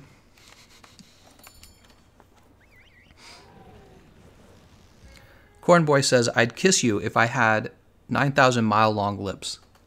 Huh. That's a weird lips, Cornboy. Sapphire Stars Guidance says, I am in. Congratulations, Sapphire Stars Guidance. Hopefully you get some sweet weapons. Keep in mind, Sapphire Stars Guidance, you're not allowed to attack Kulve Taroth at Pursuit 1, right? Those are the rules. And then when we go on our next attack run, right, at Pursuit 4, 5, and 6, then you attack her, okay? And don't do any crowd controls on her until stage 4, okay? Keep that in mind, man. Falafel Play says, Gameconomist, are you interested in or heard of the Myers-Briggs personality test? Believe it or not, I know all about the Myers-Briggs personality test. I have that stuff memorized. Yeah, I know all about it, actually. Am I interested in it? Mildly? I'm mildly interested in it. I don't know how much I believe in it. I feel like it was created in a time where psychology and what's the other one? Psychology and I can't remember the other term. There's psychology and then there's the study of the brain, right? The physical aspects of the brain. And the Myers-Briggs test was really created at a time where those were really more separate subjects. And as time progresses, we find out physiologically the brain really is psychology, right, for the most part. Not entirely, which is what's so interesting about psychology, but a lot of the times it kind of is. And it was really more of an idea that was thought up, and it was, it was one of those ideas that is a good hunch, kind of like Freud. It's kind of like Freud, but the problem is its application is so, I want to say like broad. The application is so broad and unscientific that really you can be telling people this is the way you are, and it's totally not true. And over time, the way I feel is that people's personalities are often too narrow, and then they go read Myers-Briggs and they say, that's me, and I need to go do this, and I need to go do that. And it's like, nah, you need to not think that way. You need to go and broaden yourself as an individual. And often, rather than saying, I have a narrow personality of this, what's usually the case is that you are maybe a little bit immature, actually. You need to go broaden yourself. I think that Myers-Briggs actually is not a great way to know your personality. It's too specific. It's too specific, the Myers-Briggs personality test. If you want to be able to decide your personality, I would say there's probably other things that are. Oh, hold on! I heard that thing go off. Prodigy of Mafia, thank you so much, man. 501. Look at that. He wants me to update this perfectly. He's got that penny in there. Hold on, here, I'll update it for you right now since you asked. So I would say we were talking about like curse words, right? And I was telling you about this. There's this thing in psychology I've been thinking a lot about lately, and it's the feeling of disgust, right? I think that is one of the more defining features of individual people. It's the feeling of disgust. What disgusts you? How sensitive are you to being disgusted? So I would say that one's actually, and you don't even hear that one talked about in Myers-Briggs, the feeling of disgust. So feelings of disgust, I think actually introversion, extroversion really is a solid subject. I think that is a real one. So introversion, extroversion, feelings of disgust, probably a few more. But for Myers-Briggs, I don't know how much I believe in that stuff anymore. It's like outdated, man. This outdated for sure. Red Rex Rule says, for your 69,420 sub special, do every time you cart, you have to eat an extremely sour sweet. Well, the problem, Red Rex Rules, is I enjoy sourness. I think I said in one of my streams, I don't like fruit too much, but I actually do eat lemons. And it's because the sourness does not seem to affect me very much. I just like the citrus flavor. I do taste sourness, but it's not very strong. I'll eat a lemon live, and you guys will be like, what? Mr. Clean says, once you get 70,000 subs, can you do an ASMR Monster Hunter? An ASMR? Come on, Kulve. Oh, she's walking so slow. I'm so sorry. Wow, how can I have played this game for like 3,000 hours and I still make that mistake? Kulve, you're so ugly. Nah, I'm sorry, Kulve. You're beautiful. You're a beautiful queen. You're my queen. Mink says, need to broaden your personality so you stop being a beta male. Beta? Oh, no. What time is it, by the way? It's 4:36. It's getting later, man. We're an hour and 40 minutes in. So I think we could probably do 2 more runs. Probably shouldn't go past that because I got to do the GU stream as well, right? The reason I'm a little later on the streams today is because I did those 2 videos at the start of the day. Dust Blackout says, eat spicy. I actually love spicy stuff too, but, excuse me, you might actually get that one on me. So when it comes to spicy food, every day I eat a lot of hot sauce, and I put jalapenos in all my food, but because I'm so familiar with spicy food, I know for a fact you could find something spicy enough for me to feel like I'm dying. And I don't know, man, that's like punishment, what you're suggesting. There's a reason why the cops use pepper spray. It's because it's about pain, man. You're like trying to hurt me here. Trying to hurt me live. I don't know about that. He loves spicy. I do love spicy, but again, you can actually make me eat something spicy enough for me to regret it. I went to an Indian restaurant in it was in North Carolina, Wilmington, when I was on vacation, and they're like, what level of spiciness do you want? And I said, just give me the most spicy thing you have. And they did. And I managed to eat the whole thing, but it was so spicy that is like, I was just in pain the whole time. I was like sweating, my tongue hurt, my lips hurt, everything on my fingertips hurt. So yeah, I don't know. That one would actually get me, I think. Even if you love spicy food, there's a limit. The C. Johnson says, "Where's Monster Hunter GU? Don't worry, Monster Hunter GU is coming next. It's coming after this." Yeah, you're right, actually. It should be starting up around now. This is the normal time for me to start GU. Balmain says, "Do you have any tips on dealing with Lunastra? I actually can't beat her. It seems almost impossible." Well, do not worry. Do not fear. She is not impossible. I have all the tips for Lunastra. So the first one is at the beginning of your fight, eat a cool drink. Okay? So you're going to keep a cool drink active all the time when you fight Lunastra, no matter what zone she's in. The next thing you're going to do is on your build, you're going to have health boost. You're going to have fire resist over 20. And for your gear, you're going to bring the fire resistance mantle. And if you can, the temporal mantle. You probably can. So fire resistance mantle and the temporal mantle, both very important. Here's the trick to Lunastra. Lunastra's deadliest move is her supernova. Is that what it's called on Lunastra? Yeah. So her supernova is her most dangerous move. The trick to the supernova is she always roars before she goes into it, right? So if you have a shield, you can guard the roar. If you are skilled enough, you can actually dodge the roar. You can roll through it. So there's an iframe in your roll, and you can use that to avoid the stun from the roar. The third thing you can do is build earplugs 4. So you will be stunned with earplugs 4, but you'll actually recover so quickly that you can sheath your weapon, and then you can use it's called a Farcaster's consumable item. I'll show you on, I don't have it on screen. It's a Farcaster's consumable item. When she's going to use her supernova, just use your Farcaster. It'll send you back to camp. Go to your item loadouts and refresh your Farcaster, and then go back to her. Okay, so that's how you defeat her every time. She's a special monster because she has really bad hit zones, meaning that weakness exploit generally doesn't work on her unless you're using like a hammer on her head or an insect glaive on her wings. So what you can do is use an explosive weapon like the charge blade, something with like the impact files. You can use the gun lance. I think gun lance is especially good against her. But yeah, you can use impact files on a charge blade. You can use a gun lance. You can use sticky ammo on like the Dark Devourer or sticky ammo on the Devil's Madness. Those I think are also especially good strategies. Or you could go for like a hammer build and focus on her head, or a hunting horn build and focus on her head as well. Really, it just mostly comes down to understanding her supernova. Once you got that down, you're usually in a good spot once you understand that. Red Rex Rule says, "That story happens when you drink a hot drink in the recess? Why aren't you fighting Valstrax right now?" asks Sir Husky. David Larson says, "All right, I'm off to make some dinner. I'll be tuning in for the GU stream. Love you, dude. See you later, David Larson." Again, thank you so much, man. You just made my day. Mink says, "GU? Okay, so here's the deal, guys. We just finished our track sniff run. We got to get an attack run in. After the attack run, we'll start up GU. Sound good?"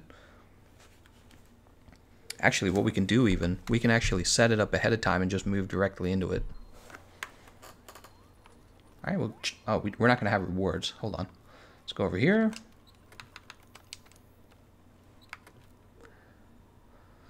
We want those Clove 4. Oh, no, we don't want Clove 4. We want Clove 2, 1, 2, 3. We'll use Tareth Hammer Sleep, because somebody was asking, is it any good? And it's like, yes. Yes, it is. Yes, it is. We'll have a meal. Now, I could be eating for Elemental Resist Large. I'm eating the Chef's Choice Platter to get the 50 health. That's why I'm doing that. Hi. Kulve Taroth the Siege. We're waiting for people to come back. So while people are coming back, I'll go ahead and get the next stream set up. That's what I'm going to do. We have 69,333 subscribers. Whew, we are moving right along, guys. Really crazy. That is crazy.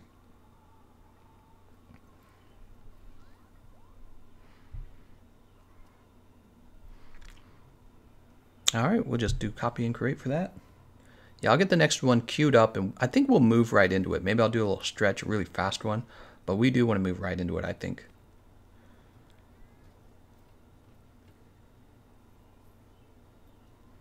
How long do you think this will take? Another 15 minutes probably? Probably another 15 minutes. We'll have this set for 5:10. I think that's fair. And we will have, there'll be a Let's Cart number 20. Wow, we're on episode 20. I'll name it Valstrax Time. All right. And we will just go ahead and hit next on that. All right, so the next live stream is set up now. What you guys can do is, actually, I'll send you guys the link right now. What you got? Oh, there we go. Pursuit level 4 reached. Let's go ahead and queue this up. Welcome.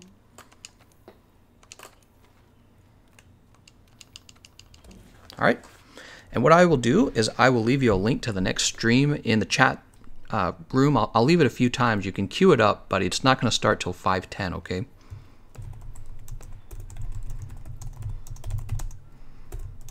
Okay.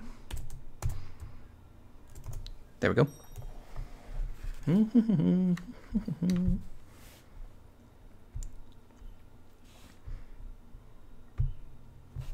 All right. We got Nathan, Grady, Mr. Clean. Mr. Clean, you've been in virtually all of my runs. I'm going to give somebody else a turn, okay, Mr. Clean? I think you've been in all of my runs. If not all, almost all. So we're going to give somebody else a turn, okay, Mr. Clean? He's okay with that. He's like, thumbs up. No problem. We just want to give other people a chance to go live. That's all. We love you, Mr. Clean. But we want other people to have a turn too.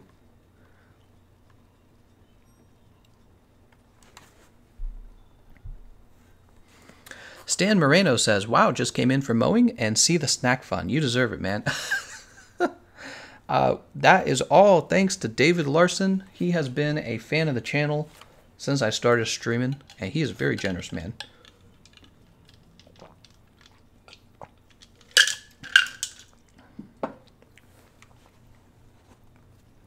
All right, we have Nathan, Grady, and Camila. You guys ready to do some Goku damage? Let's go ahead and ready up. Test Blackout says wait. Test Blackout says we got a glitched Kulve over here.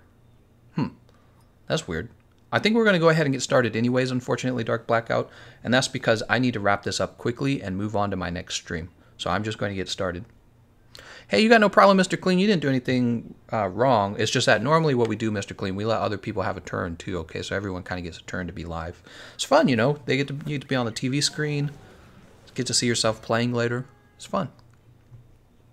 The Schmidt says, I appreciate your point of view on politics, though I suspect we are on opposite sides of things. Maybe in Discord we can talk more to not get demonetized. We do have a politics channel in the Discord server. It's probably one of my most visited channels, and I do enjoy talking politics there with everyone. You know, the Schmidt, all you need to know about me is that I want everyone to be wealthy, and I want everyone to have as much liberty and comfort as possible. That's what I want. The question is, how do you get there? And what you're supposed to do is you're supposed to argue about the policies that will work to get you there. A lot of politics today, you see two very polarized points of view. You have people on one side who want to head towards socialism, which I strongly disagree with, and I would call them the far left. People say it's called democratic socialism. I disagree. It's just socialism. The reason I don't agree with this idea of democratic socialism is, you're right, it's not the same as normal socialism where there are no free markets, capitalistic markets, right? But the thing is, when you have enough poor people, those poor people are just going to vote to take your money away as a businessman. So you kind of reach a point where it's the same thing. You see what I'm saying? What's the difference between real socialism and democratic socialism, where there's enough poor people that the poor people just vote your income away? See what I'm saying? So that's my problem with the one side. The other side, they are headed toward fascism, where they want like an ethno-state. They just want to get rid of people they don't like, right? They have all these fears. Come on. And that has become a lot of politics these days. Oh, I used the F word, the fascism word, so it is very likely I will be demonetized now. Luckily, David Larson's got my back. Thank you, David. But yeah, so you have that problem on the right, too. You have people who are just like, yeah, let's just get rid of them, right? No. Bad. Bad. The goal is to give everyone prosperity and liberty.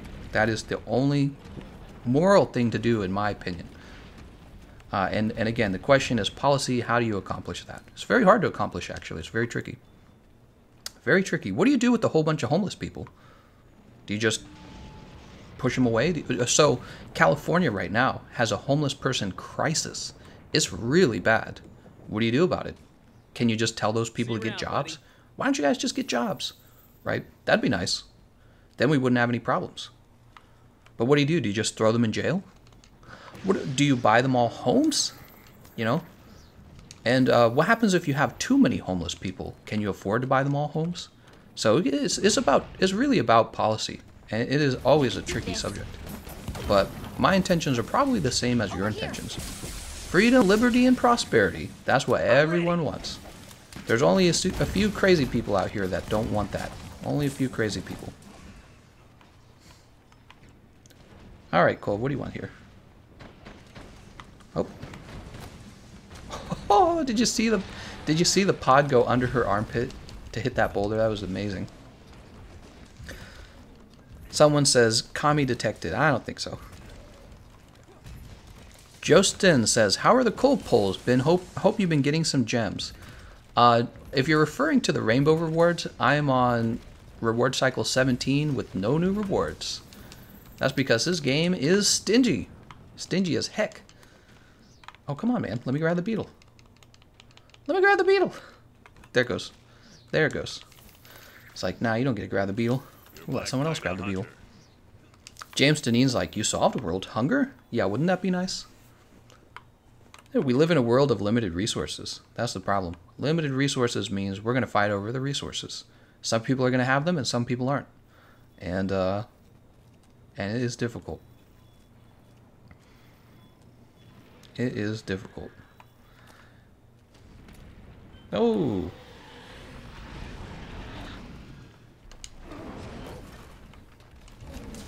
Time to smack Kulve in the head.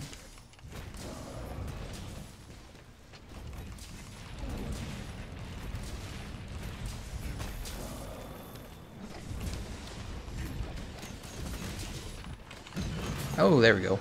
I was waiting for that to happen. I'm a little scared to keep hitting her in the head. I don't want to cause KO, so I'm going to move down here. I'll let somebody else hit her.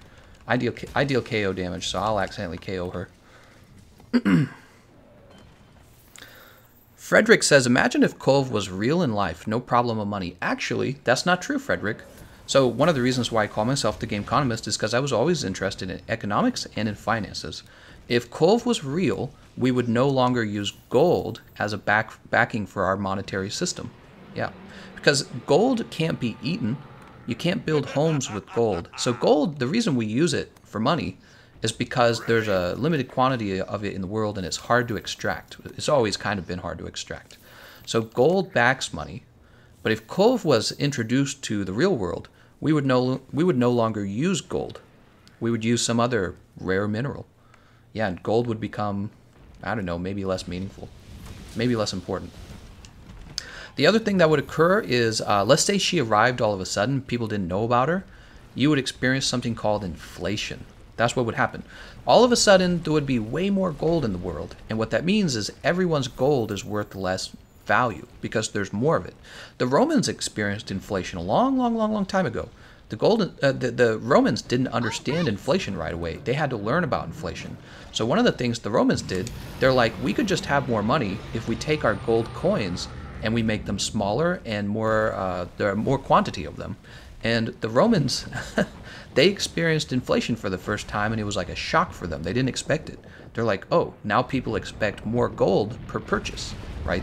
So if something cost 1 gold Roman coin in the past, and then they used a method to take 1 gold coin and turn it into 5 coins, you weren't allowed to buy that product for 1 gold coin anymore. The seller would say, well, now I want 5 gold coins.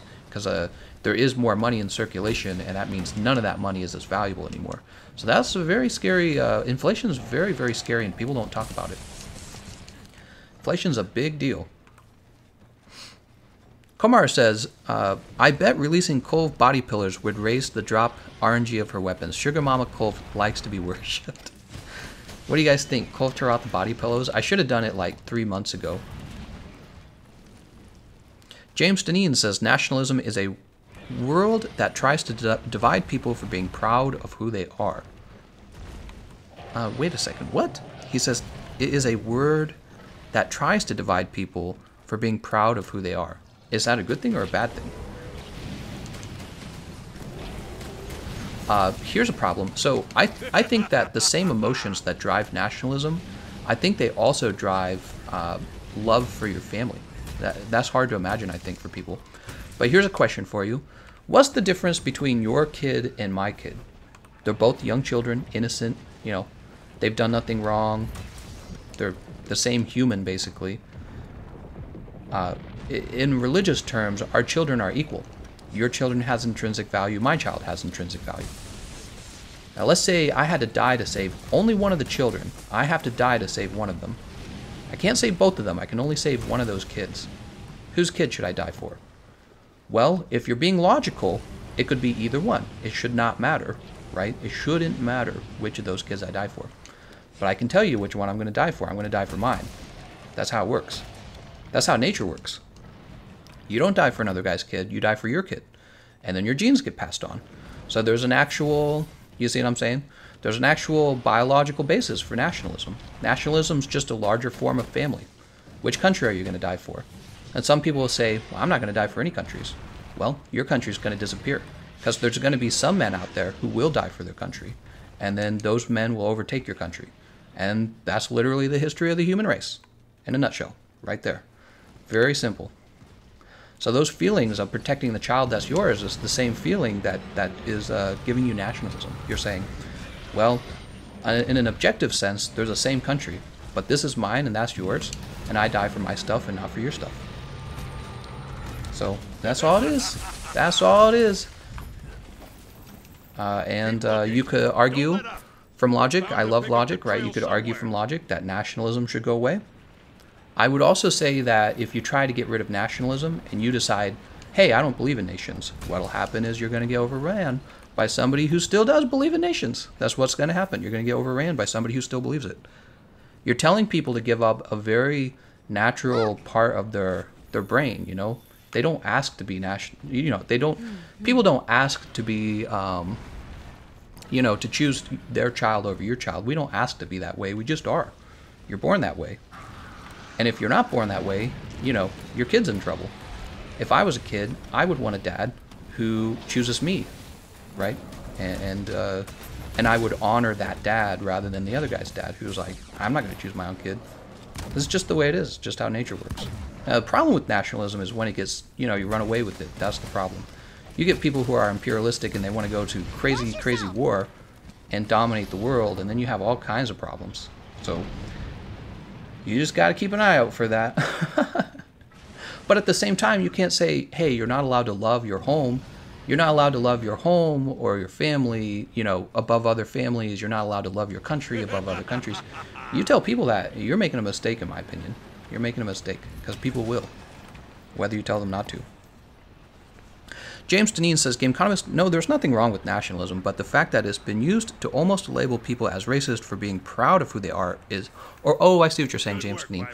That's right. Well, yeah, I totally disagree with that as well. You know, no matter what country you're from, you should be proud of your country. And if you aren't proud of your country, I personally believe you should head off to a country you can be proud of. Really uncomplicated. If you're not proud of your country, head to a country you can be proud of. You're going to be happier if you do. Right? It's like being in a happy relationship versus being in a bad relationship. If you're not proud of your girlfriend, go get a different girlfriend. What are you doing? Life is short. Life is very short. So go be with somebody that you care about, because it's just better that way. Not something that requires a great deal of explanation. Unless you're a politician, then it requires all kinds of complex. I feel like politicians make this stuff more complicated than it really is, because they're, you know, they're debating. They're there for your vote, really. They really are.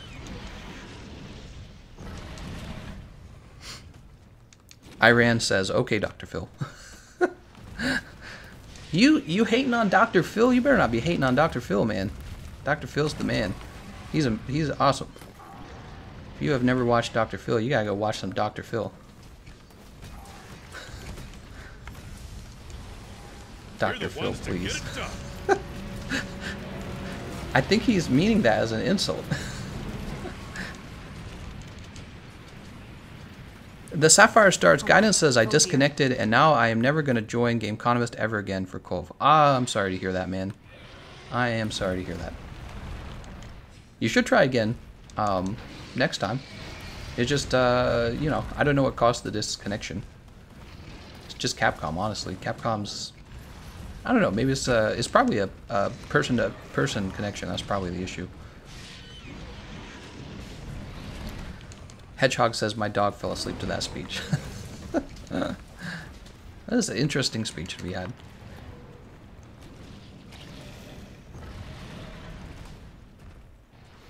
Silent Schwolfie says, "Go be proud."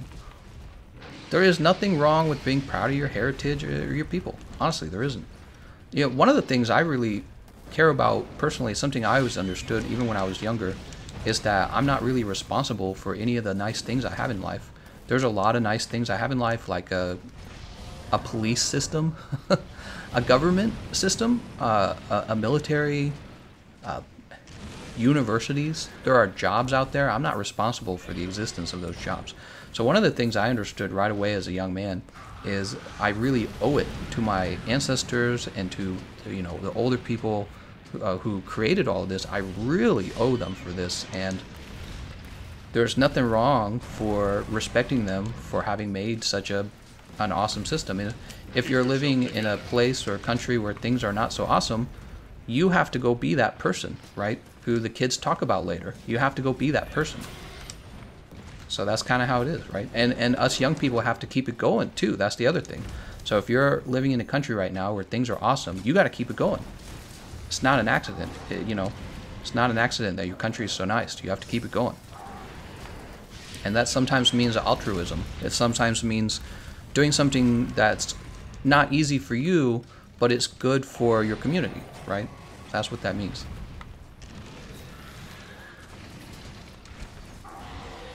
Watch yourself. Watch yourself. Oh my gosh, I don't have a brace jewel. I'm just gonna get juggled this whole time. Oh, I actually got a thing in. Sweet. Oh, and there go the horns. Nice job, everyone. Sapphire Stars Guidance says, "Next time, could you reserve a spot for me?" Well, once again, Sapphire Stars Guidance, you could potentially send me a private message on Discord, and I can't guarantee it, but I might send you the session ID early. Okay, but I can't guarantee that because it's not really fair to everyone if I did that all the time. James Neen says, "How do you feel about the democratic socialism versus our democratic capitalism?" Well, I think that mixed economies do work. I do believe in welfare, helping the poor. But I also believe in making sure that you actually have the money to help people. It's simple as that. If you don't have the money to help people, then what you're really talking about is putting the young people in debt to take care of people who didn't take care of themselves. It's exactly like the homeless problem in California. What do? Well, you could just continually take everyone's money until the homeless are like completely comfortable. You can give them a nice Cadillac car. You can give them a nice big home, yard. You can pay for everything if you tax people enough. The question is, how much are you supposed to take from people in order to help the homeless? And everyone has a different amount that they would like to give. I don't think anyone is so selfish that they would, well, there probably are people so selfish that they wouldn't want to give nothing, but the majority of people do want to help. The question is how much help? That is the question.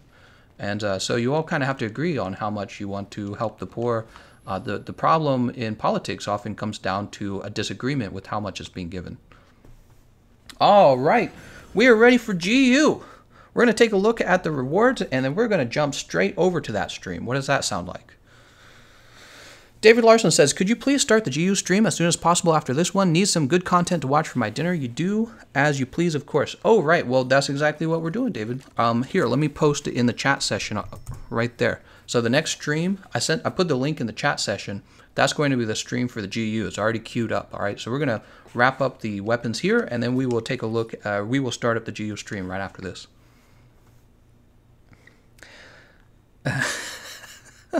Atsui says, just tuned in and we're already demonetized. That's right. We are. Demonetized time. Hey, you can't talk about that. Komar says, drum roll, will the RNG be in TGE's favor? This is it, guys. The last reward cycle for tonight, for today, for this morning, wherever you live. Let's see what we get. What are we going to get?